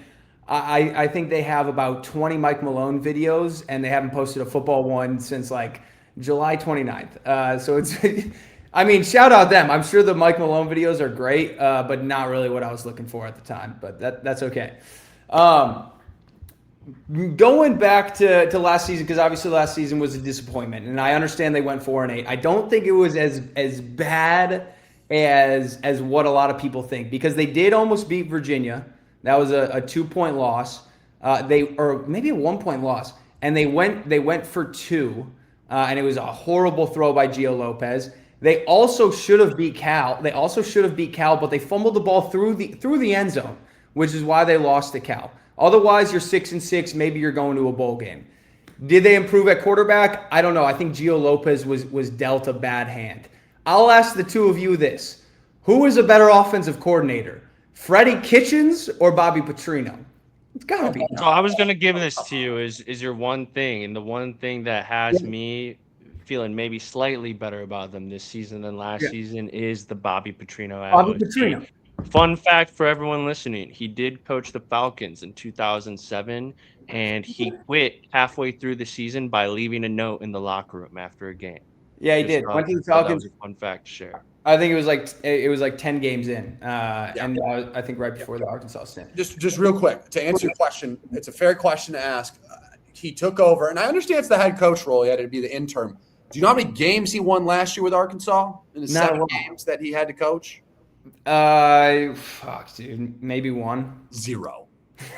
0 games. Okay, I'll do you one better. You know where his offense ranked? They were all right, but top 30. And when he took top 30. And when he took over as head coach, this might be incorrect because this was just a stat that I heard. It was a random one that I found. Once he took over as head coach, his offense at Arkansas was 13th in the country for those remaining however many games. I think it was like 7. Because they had to score 50 to keep it close. Correct, because they were terrible. So he's an OC, so I get your point here. Yes. But my point is I don't see where this gets better. I mean, Jordan's another big counterpoint too here is that Billy Edwards, where did his offense rank when he played for Maryland? He's terrible. I'll give you this. Law of averages, you take 30, 110, you're looking at best maybe like the 70th best offense. Listen, I may have said I'm a Billy Edwards guy. I think he's got a lot of potential. Oh my God! When 2022? I mean, like, what are we talking about? I was watching some Maryland film, and I watched the 30 throws that he had at Wisconsin. It wasn't bad. I wouldn't be super sold on Billy Edwards either. This isn't a fun fact.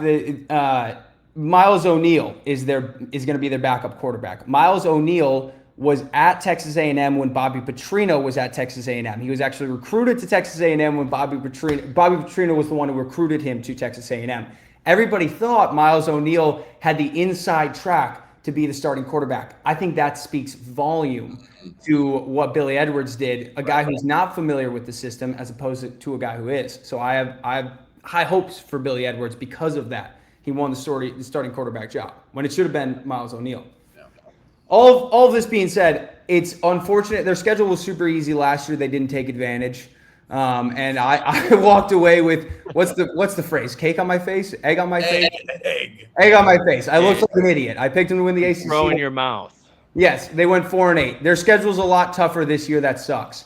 Their defense actually wasn't that bad last year, if you talk about statistically, and they were on the field the entire day. Their offense was like 120. And so their offense is going to be significantly better. I think it's really easy to make North Carolina a punching bag because Bill is dating a girl 40 years his junior, and she's made quite the name for herself, Jordan. I will say I don't think she's been in the news for probably a few months, which is good. I haven't seen any cheerleading competitions. You were going to say, Stu? In terms of this game, what are we thinking now? This is just turning into defending North Carolina for the season. I mean, you're talking about their defense. What happened to their defense in this game last season? It turned 48 put on their head at home. It turned into a whole North Carolina thing. I mean, I'm obviously taking North Carolina money line. I'm taking. My God. Why would I not? Money line? You're gonna do money line? I'm taking a money line 100%. TCU lost their quarterback and they lost their offensive coordinator. I know they went 9-4 last year. Another fact, Notre Dame and Navy, they played in Ireland. I think that was the only game where the underdog didn't cover in these Ireland openers. Only time the underdog didn't cover. Oh, when Georgia Tech beat Florida State and Florida State sucked balls. Yeah, all right. And Northwestern beat Nebraska or up. What happened in the Iowa State Kansas State one? Who's the favorite in that one? Iowa State was the favorite, and Kansas State upset them. No, Iowa State won. Iowa State won. And yeah. Kansas State was the favorite. Kansas State was a favorite. Yeah. That's when what's his name, Avery Johnson, his brother's like punching guys, right? Yeah, so flip flop. This is such a different game. Like I don't. Sonny Dykes is a good coach. I think TCU is going to be all right. I think they were all right last year. I think they're going to be all right this year. I don't think that North Carolina is going to be all right. They're not going to a bowl game. There. Oh, really? You don't think they're going? Yes, I mean I have a bet with you that they're going to win 4 less games. True, yeah. No, they're not going. I'd be shocked if you think they're going to go to a bowl game. Yeah, no, that's fair. That's fair. But no, I mean TCU, they're going to be running a little bit of a different offense. It's not going to be the air raid. They got UConn's offensive coordinator. It's going to be a little bit more run heavy. North Carolina's defense wasn't that bad last year. That's one thing Belichick can do. So I'm taking them to win. You're going to like this take better. I'm taking North Carolina as that's the Notre Dame upset this year. North Carolina's going to beat Notre Dame. That's my take. Yes, no, 100%. Well, yeah. That is crazy. Listen, I will say this is awesome. I love that this has become the unofficial TRC Classic game. Like I said, I wish this game happened every year. I really wish this game was at TCU this year instead of in Ireland because it would be awesome to have gotten up to Fort Worth to watch this one in person. That would have been fun. But yeah, I think that's an insane take, Dak. But we'll see. We're gonna find out this. We're gonna find out this weekend if your Tar Heels actually pull it out or not. They're not that bad. Kreitz, before we get into the surprise I have for you guys tonight, why don't you introduce everyone to your new little segment here of Kreitz Kash, I believe is what we're calling it. Yeah, that KK. I'm going to give you a few overs and unders this year that I really like, fellas. We'll continue this segment with games I like and maybe futures throughout the season, but I'll give you a few. And I think I have every conference for the most part. Maybe not the Big Ten. I'm steering away. USC was on this list for me initially, but I'm actually going to steer away from USC. That is a tough schedule. I'm going to give you a few overs and unders to take, fellas. Let's start off with the unders. I think we all know that I'm taking the under, and I think you should too, to save some cash, win some cash, I should say. 4.5, North Carolina. I don't see it. It's a tough schedule. Notre Dame's on the schedule, as you heard Dak say. They're not winning that game. I think they're not. I actually think Notre Dame might go 12-0 over anything, and that includes Miami. That includes BYU. They're not on my list here, but I know North Carolina ain't doing it. And I will wear all the egg on my face. I'll do an episode with egg on my face the whole time if North Carolina beats. Scouts on Notre Dame. Yeah. Clip it. You have a deal. I will go with TCU, as I mentioned, as an over. But my other under is just a team I have no faith in. And I've seen a lot of videos of them. Maybe it's the social media, but I think it's, again, a coach who – had his prime, no pun intended, but fully pun intended. Colorado's going to be bad. Yeah. Oh, they're going to, and they're 4.5 as well. And I'm slamming that under. It's minus money. Have you seen these videos? These guys look like they're 5'9", 160. I mean, they look tiny. Julian Lewis, literally at Big 12 Media Day, was saying how, last year, we just kind of rolled the balls out and freestyled on offense. We're actually running stuff this year. Yeah. Not a good sign, yeah. Right. Best O-lineman goes over to LSU. A lot of their good players leave. It's over. This experiment was fun, flash in the pan, one might say. And this is not going to be good. So I'm going to go with the under. Those are my two unders this year, North Carolina and Colorado. I like one of them, that's for sure. Okay. One's great, yeah. Mention my overs, fellas. I like them both. Oh, thanks, Stu. Appreciate that, brother. Yeah. I'll be quick with the overs here. A few ones to mark down. I'll say this. We brought them up, SEC. We're going to a bigger name in the landscape of sports. Then we'll get down to some smaller names. Landscape of college football, Alabama, 8.5. I think they win 9 games this year. I do. I think they're going to win a minimally 9 and maybe even 10. Their schedule's pretty favorable. They don't have the toughest SEC gauntlet. They could go 10-2 pretty easily, and that's not even what we need. We need 9 wins. USC, I think, is a team that should have 9 wins, but man, now we're talking about the schedule, that's going to be tough. If there is a team in the Big Ten, that was one of them. I like Washington over as well. I believe they're at that 8.5 mark. And Penn State, I believe, is 8.5. I'm slamming that with you, Stu, when we're talking about the Big Ten. That one, I like that one the most, I think. Yeah. TCU over 6.5. They're going to be good this year. Remember the name Jaden Craig from Harvard, first team all Ivy League. Been doing it for a while. Almost had 3,000 yards last year. Dak, you're not respecting the quarterback over there. I take him over Billy Edwards any day of the week. Billy Edwards started his career not even at Maryland. He started at Wake Forest, funny enough. Didn't know if you guys knew that. He's bounced around, and it hasn't been good anywhere he goes. Georgia Tech, my darling. Mendoza's little brother going there. And Justice Haynes. They lost a lot. Haynes King. Shout out Haynes King. I'm still taking 6.5 wins. I'm going with Wreckham, Georgia Tech, baby. Told you guys I like North Carolina State's over at 7.5. Easier schedule this year. Don't know how good of a team they are, to be fair, like their quarterback, but I'm going to go with them. My last 2 overs that are going to be out of the group of 5, watch out for those academies, the service academies. Navy, Phil Steele loves them. I do too, 7.5. Now, they have a couple tough games they'll lose, like Notre Dame. But how about Air Force, those Falcons? Give me over 7.5 to the Falcons as well. Army, not too hot on this year. No hate to the Black Knights. But I'm going with Navy and Air Force. Those right there are your Kreitz Kash picks, fellas. 2 unders, Colorado and North Carolina. Just wanted to bring those back up at 4.5 wins. Yeah, I love the Colorado one, love the Penn State, and then the Georgia Tech as well. Thank you, That Stuart. the Georgia Tech one's probably my favorite because I think we all would agree Yes. here that Justice Haynes, if healthy all season, easily top 7, top 6 running back in college I football. think Brent Key is a great coach too. Yeah. You're bringing in, I don't know how much this is really going to help, especially this part of the year, but DeAndre Hopkins as the wide receivers coach That's for right. Georgia Tech. Whatever, I'll take it. So I like Georgia Tech. They can go 7-5. Is it 6.5? That's 6.5. Yeah, easy. And the Bama 8.5. Their schedule's tough. They're not going to go 8-4. Like, 9-3 feels like their worst, right? But Yeah, 100%. I like that. Is Colorado? Are they also 4.5? Oh my gosh. minus money too. This is not It's sexist bad. over.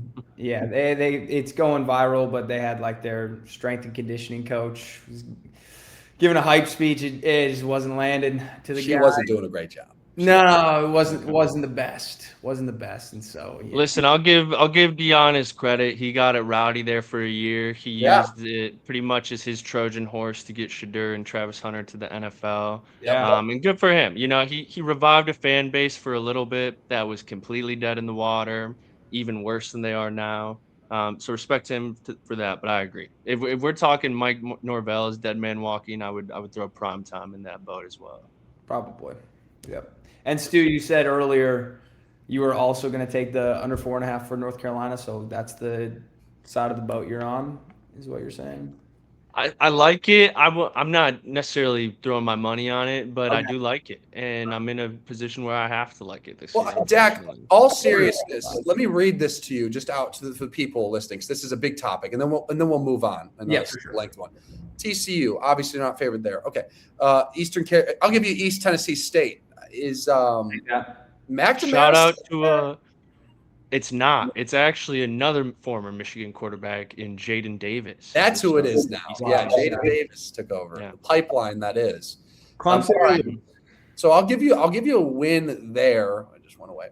At Clemson, I don't. Well, here's love the other that. thing I will say on that.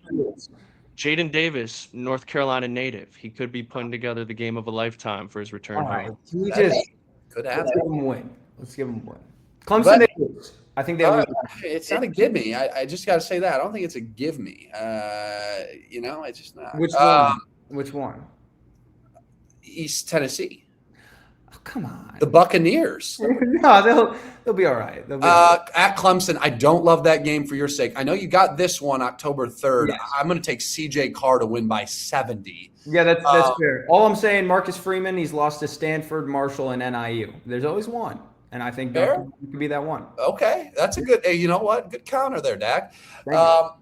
I know we don't like Narduzzi, but Pitt's not bad. At Pitt's going to be tough. At Duke, Manny Diaz, Syracuse, Fran Brown. That could be a win. That's a sinking ship. It's a good one. You know, they are one of my darlings, but I'll happily give that one to North Carolina there. Yeah, it's a home game too, Stu. They ain't going to the Dome. Miami at home. You get that one at home. Doesn't matter. That's a lot.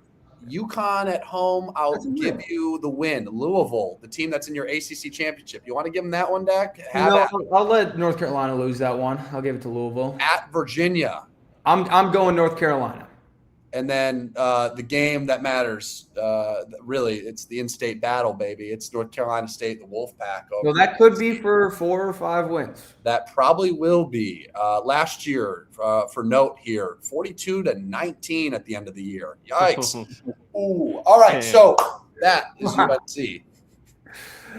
That's tough. That's tough. But I still like the 4.5, and I got faith in my guys and my guy Bill specifically. Cool. I do. Yeah. All right. What happened with who'd they have? Whoever their GM was, he said they're the 33rd NFL team. That was a bad look. Lombardi. I think he's out. I think something. Yeah, he's gone. Yeah. Yeah, it was like an HR thing, right? Yeah, not good. Is Jordan the new GM? She has access to the emails, so. Yeah, that was just for the book, I think, that they were writing together. Okay. All right. Fair enough. Yeah. Well, nice, fellas. Hey, this is exciting. We got the first week 0 coming up this weekend, and it's going to be a great time. As Kreitz said, we'll be out and about in Austin, Texas, watching UNC, TCU, and then hopefully an Asian festival after. But yeah, we'll be excited to get back here next week and talk to you guys about the results from those games. So switching gears here. Last week, I ended up cutting it out of the episode because of some technical difficulties on my side. Apologies to anyone who listened last week for that. We got it ironed out here. It seems like it's going a lot smoother tonight. But yeah, we played a game. It was what do you call it? A bidding war draft, and we did it with quarterbacks. Sad you guys didn't get to see it because I had to cut it out, but it was a good time. It was very interesting to see how it shaped out. I can't remember what your guys' teams were respectively exactly, but Kreitz's Mine team was ended up edging out. Trinidad, Arch, Bryce, and I can't remember the fourth. I actually have it. So I have it right here. I had Oh, okay. Go ahead. Yeah, so Kreitz had basically how it worked was each of them got $20. I would say the name of a player, and they did a bidding war for who got who, and we just went who had the better squad of quarterbacks after. I got outclassed. I'll say that. Yeah, you got me with a couple. You can take them. And that Part of the game. I started. I'll start with Dak's here. So Dak paid $2 for Bear Bachmeier, too high. $3 for Kevin Jennings. That's good value. That's a good price. Good value there. Yeah. $8 for Dante Moore. In my opinion, a little bit of an overpay there. You don't like him, yeah. I'm a fan. I'm not as big on Dante Moore as a lot of people. And then at the end for free, I believe it was for free, or actually no, it wasn't for free. You spent the rest of your cash on Drew Mestamaker. So you spent $7 on Drew Mestamaker. Yeah, the money just goes to it. Yeah. Yeah. And then Kreitz, you had Trinidad Chambliss for $8. That was a great pick. That was great. Marcel Reed for $3. Marcel Reed. Arch Manning for $8, and then Bryce Underwood for $1. Probably the biggest value of the entire draft. Yeah. I should maybe go back. I kind of like the list. I don't know. This week, bad. I think this is a respectable list. I think I got you by a little. Trinidad. Yeah, and that's what I said in the lost footage was that if I had to vote, I gave Kreitz the slight lean for having Trinidad. Basically, it was the decider there. But this week I have something a little more interesting. It adds another caveat into it. So it is still a bidding war draft. However, this week I have 8 different teams, just straight up college football teams. Okay. And the way we're gonna do this is, you each get $20. You have to pick a team, like bid for your team. And as soon as you get that team, as soon as you win your bid for that team, you have to assign it as either the head coach, the players, the uniforms, or the stadium. And at the end of this, it's a little bit more subjective than last week's, but at the end of this, I'm going to say who I think has the better squad. And then we'll throw it on the Instagram for people to vote on too. But I do want to make that clear. When you purchase your team, you have to immediately assign it to one of those spots, either head coach, player, uniforms, or stadium, and there's no changing. So once you buy it and put it somewhere, it's there. Okay. So I got you. Yeah. Head coach, team isn't players, whatever. This year's team, uniforms, and stadium. All right, cool. Like, stadium, that could be kind of stadium fan base, or do you just want just stadium, Stuart? Just stadium for sake of this? I think we can combine stadium and fan base. So atmosphere, rowdiness. Yeah, atmosphere. Yeah, atmosphere. So rowdiness and actual capacity. Home field advantage. You're getting. All right. Yeah. All right. So I'll just let you know, I did a random wheel to decide the teams for this. And I only did Power 4 and Notre Dame. So there's no group of 6, but it's a very random list. And it's random throughout the whole thing. So there could be really bad teams towards then. There could be really good teams towards then. So this is a mixed bag here. So yeah, we'll start it off here. The very first team on the block is the Clemson Tigers. Okay. Yeah, how do we want to do it? Start the bidding. Just go back and forth. I can start it this time. You start it. Yeah. We'll just go back and forth. No, either of you can start it off. So if one of you wants to jump right in with $8, you can do that. One of you wants to jump in with 1, you can do that. I'll hop in. I'll start at 2. I'll bid 2. I'll get you 3 there. I'll get you 3. I will actually. I'll go for 4. 5. I'm gonna give them to you. Okay. 5. All right. So What are you Kreitz is going getting the with? Clemson Tigers. Kreitz, where are we throwing the Tigers There's at? Are two you going head spots here coach, for me. players, Sam. uniforms? They are some good unis. They are. I'm going with the uniforms. That's what I was going I love for. those. I love the purple. I love all the uniforms you get there. It's a great helmet. I'm going with the uniforms. I know it's $5, but I'm a uniform guy, as you guys know. We all are. But Yeah. I think that's Yeah. good because I was going unis as well, and Yeah. I thought 6 was maybe Stadium was my other choice here for sure. Agreed. Yeah. And Dabo. And I will say, I was thinking about it yeah, because I don't know what teams are I was left. gonna say head coach, not terrible. Like head Yeah. coach, he's won a natty, so he's won a couple natties, and so Yeah. Yeah, it probably wouldn't have been overvalue the worse. uniforms, but I love uniforms. I think if they're all tiered the same thing, whatever. That's all good. No, I think that's good. Yeah. That was a good play. All right. All right. So we got Clemson going for $5 with the first pick. So next up, we have Arizona State, the Arizona State Sun Devils. All right, I'll start at 3. I'll go 4. I'll go 5, You can have it. and I'll go. I'm gonna go head coach. Yep, that's where I was going with this. Wow. That's good. That's good. Dillingham. That's a good one, All Dad. right. I like it. That's where I would have gone there. Hey, So you both got $15 left. Yeah, Nice. I'll be honest. I probably also would have only went head coach for Arizona State. Fun stadium, the only but one I really wanted. no, it is a fun stadium. I've been to a game there. right? Yeah. I was like pleasantly surprised. Like You that. got the mountain, right there. Yeah, and like just the crowd in general. Like it was rowdy. It was a cool place. Uniform's not the worst either, I guess. I'll say Not that. bad. Yeah, uniform's not terrible. All right. Next up, we got the Minnesota Golden Gophers.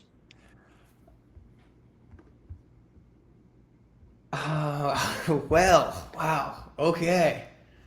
Now, this might be one you both want to bet 0 on, but I'm just saying it was a random wheel. There could be way worse options than this coming up. Yeah. Well, Could so be.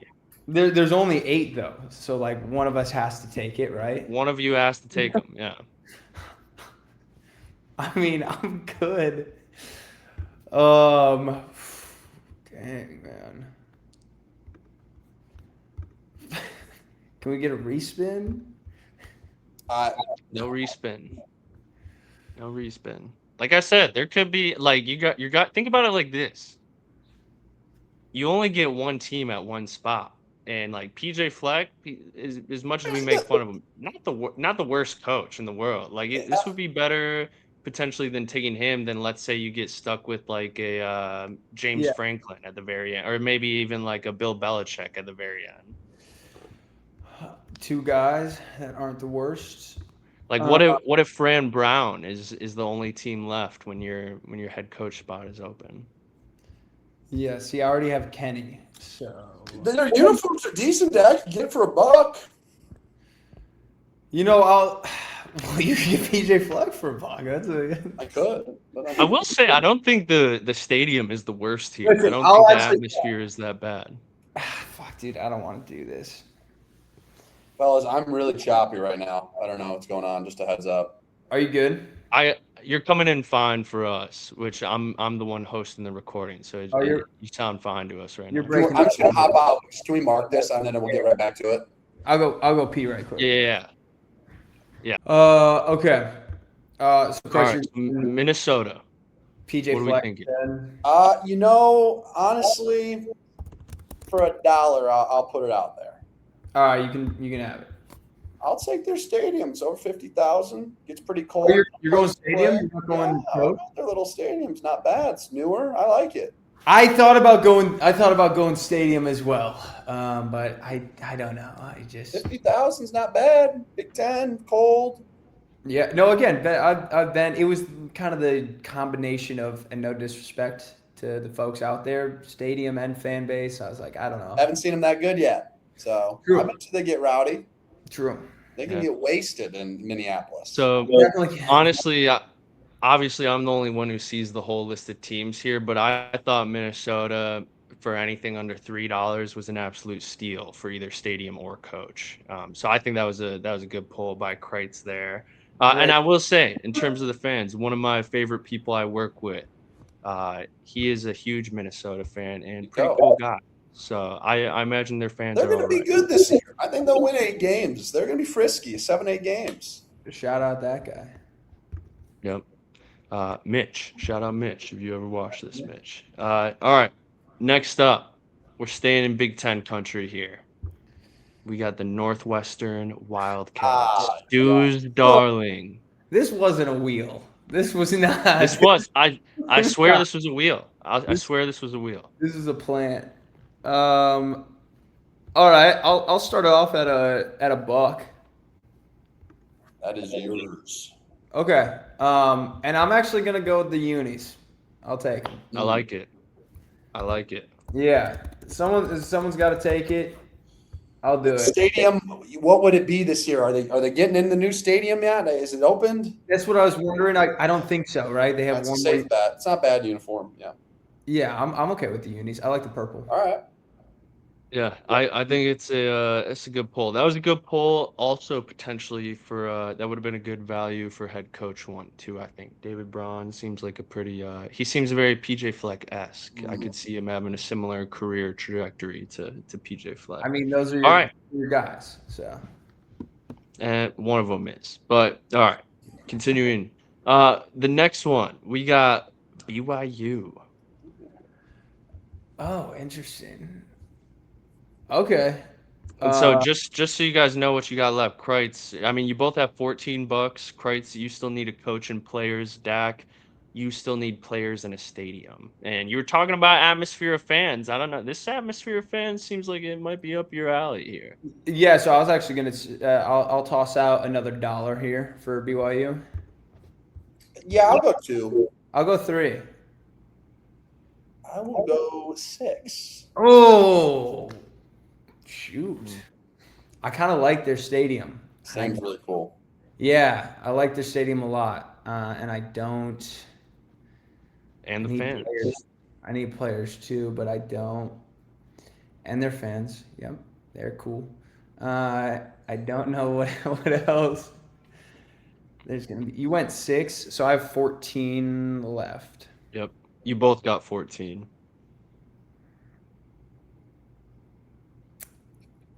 You can take them.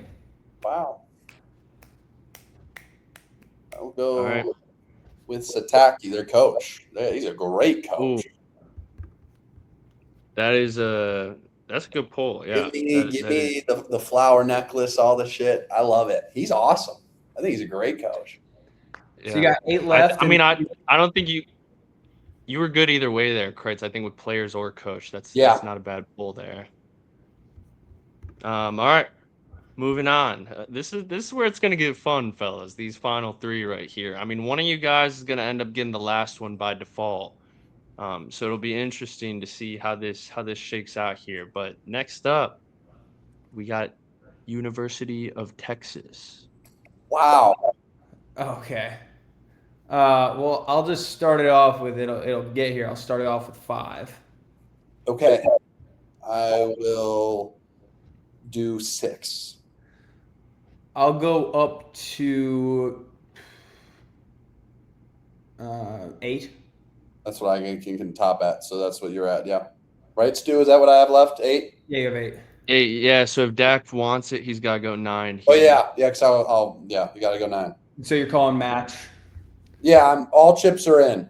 Okay, all chips are in. Yeah, I'll go 9 and I'll take their players. Smart. Okay, nice. That's a great poll.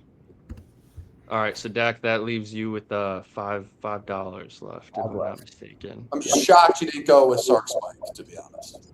I am too. Kenny. I already have Kenny. He's got Kenny. Yeah, as my coach. Oh, that's right, Dillingham. Yeah, Dillingham. Otherwise, I probably would have. I mean, Really? no.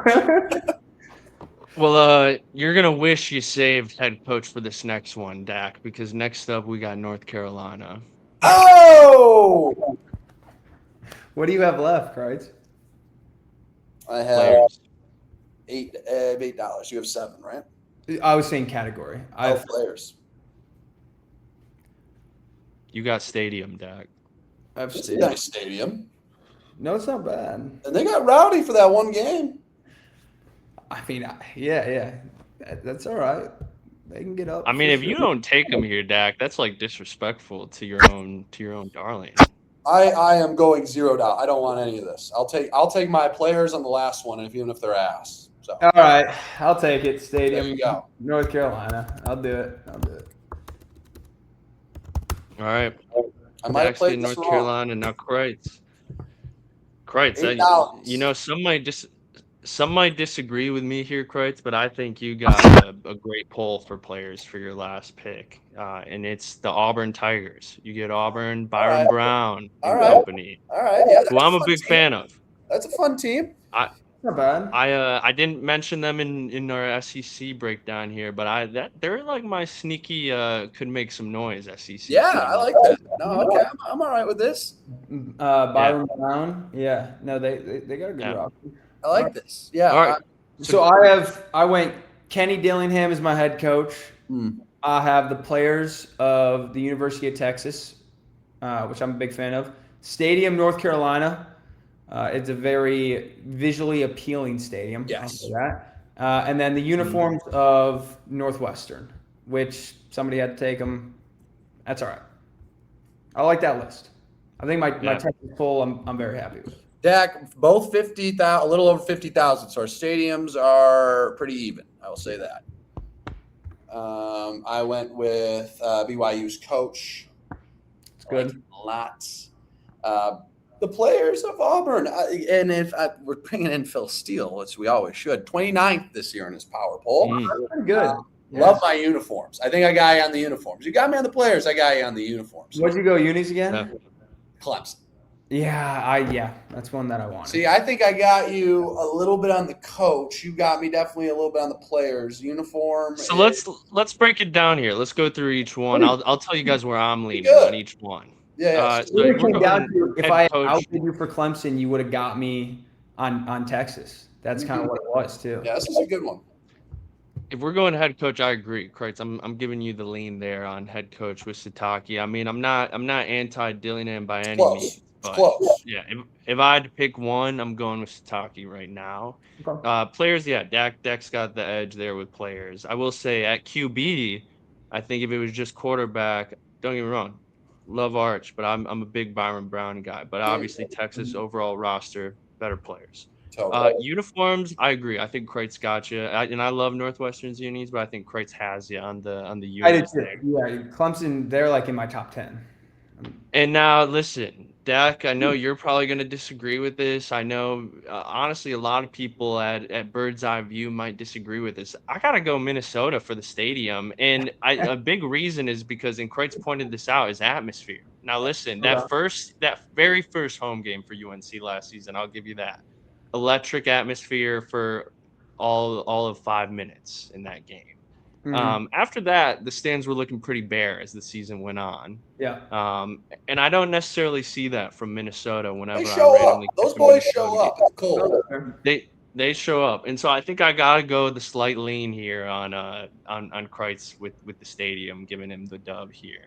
We'll put it out as a poll. Minnesota, their stadium's actually not bad too. Like Vikings used to play there. Remember that? Who? The Vikings had to play there. Remember that for a couple years because the dome collapsed? When that was Brett Favre, that was his last game. He literally told the story because it was like -5. And he said he hit the ground. Next thing he remembers is he woke up in the locker room and he had a hot dog and a hot chocolate. And that was his fight. That's when he said, I'm done. Yeah. No, that was a good list. Great. That's a great. I think that's another fair one, Dak. That was well played. Mm-hmm. That was a fun one. Yeah, great the QB's one last week was good. Thank you. Yeah, I'm a big fan of that one. Maybe we'll break that one back out like when we get halfway through the season and we know a little bit more of what these teams are. It might be fun to break that one out with some new teams again. I like it. But yeah, that's what we got for the surprise segment this week. I'll have something else fun for us next week. I'll cook something up. We'll see what it is. It'll be different probably. We'll probably get away from the bidding war for at least a week or two, then maybe bring it back. But yeah, Dak, do you want to end us off here with your Dak's Dawg watch list? Yeah, I'll just give a list. I got a pretty broad range of players. Just quick recap. Dak's Dawg, you can obviously do like Jeremiah Smith is going to be really good. Arch Manning's going to be really good. Guys like Julian Sands going to put up some good numbers. Dante Moore. But it's about the guys who you think are going to have some crazy standout performances. Some like eye-popping, jaw-dropping. Who's going to perform in the big games? Those are the players to watch for Dax Dawg. Also, usually some guys who are under the radar, who have some big games that maybe not a lot of people know about. That's who you got to keep an eye on for it. I'll quickly run through it. A name that we have heard since the first year that we did TRC. This was the very first Dax Dawg. Noah Fafita, Yes. back for his millionth year. I was pretty surprised that he had another year of eligibility. The next one that we heard last year, and a name that I'm going to bring up 100 times during the pod this year, Drew Mestemaker, also on the watch list for Dax Dawg. Another one, already brought him up earlier. I mean, when I heard the stat, I couldn't believe it. Colin Simmons, 20 sacks in 2 seasons. That's unreal. Yeah. He's going to have a game this year where he has 5 sacks. Like, he's going to have a game like that. He could easily be a top 3 pick this year. He could be the first one off the board that's not a QB. It's maybe insane. a little Hutch Heisman type season. Hutch Heisman finalist. That's what I was thinking, because I looked back and Hutch, the year that he was close, he had 14 sacks that year, and he had a couple games with 3. The one against Ohio State, obviously. Yeah, the aura farming. So Colin Simmons for sure. Also in the kind of the same breath, Dylan Stewart is just a beast. Still at South Carolina. South Carolina is very good, but Dylan Stewart is a dog. Like, he's an NFL player. He's on the list. Leonard Moore, the corner out of Notre Dame. A lot of people are saying he might be the best defensive player in college football this year. Probably the best player in the secondary in college football. And so he could have a year where he puts up a lot of picks. Heisman watch, I don't know, but Dax Dawg watch for sure. Malachi Toney, for sure. Unbelievable freshman season. He's going to put up some crazy numbers this year with Mensa. And then the last one, I have an honorable mention just because I like the guy, but the last one, Trinidad Chambliss. Like you said, like, he's going to be carrying Ole Miss. And every, like, he's a little bit on the older side, obviously. He's going to put up some insane numbers. I don't know what the defense is going to be, but that's one. The last one, too, just because Tyrann Mathieu, he's got a podcast, and he's obviously on LSU's campus all the time. He's still in Louisiana. He said he's been going to training camp. Ty Benefield, he's a safety who transferred from Boise State over to LSU. Everyone says he's insane.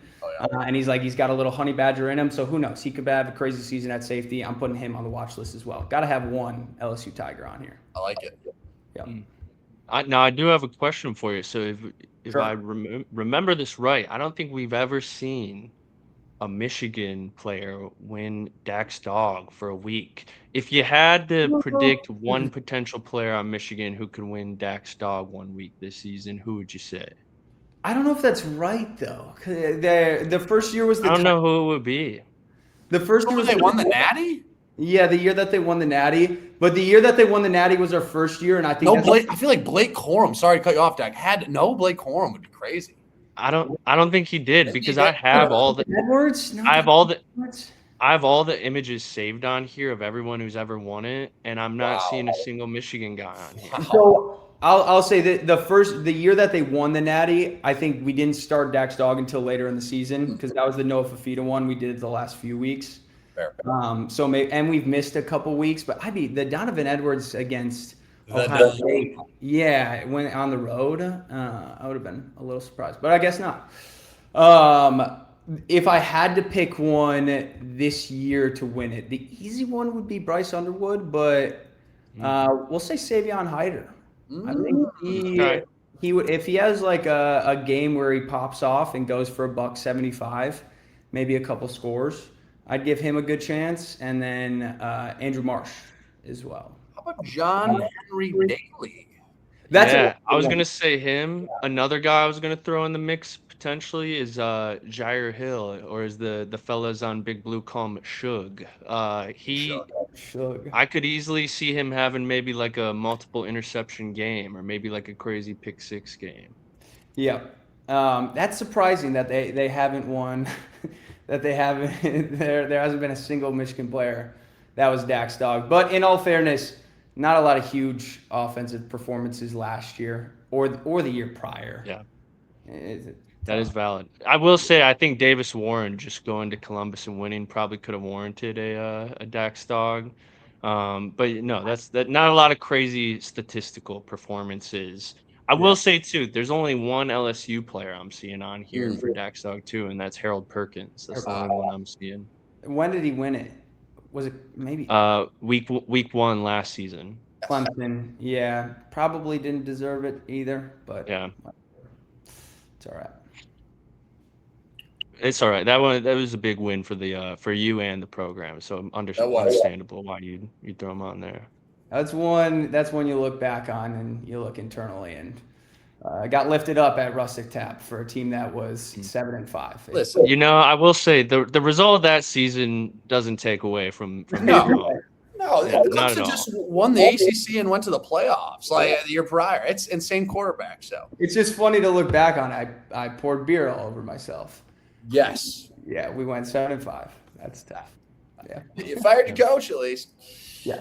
Fellas, All right. help me Well, up, Kreitz, before you close us off Yeah. here, I do just want to say to the people watching, just a friendly reminder. Hey, if you watch us, if you're one of our friends who watches us or a new viewer, go ahead and subscribe to us. We got some big things in the works this season.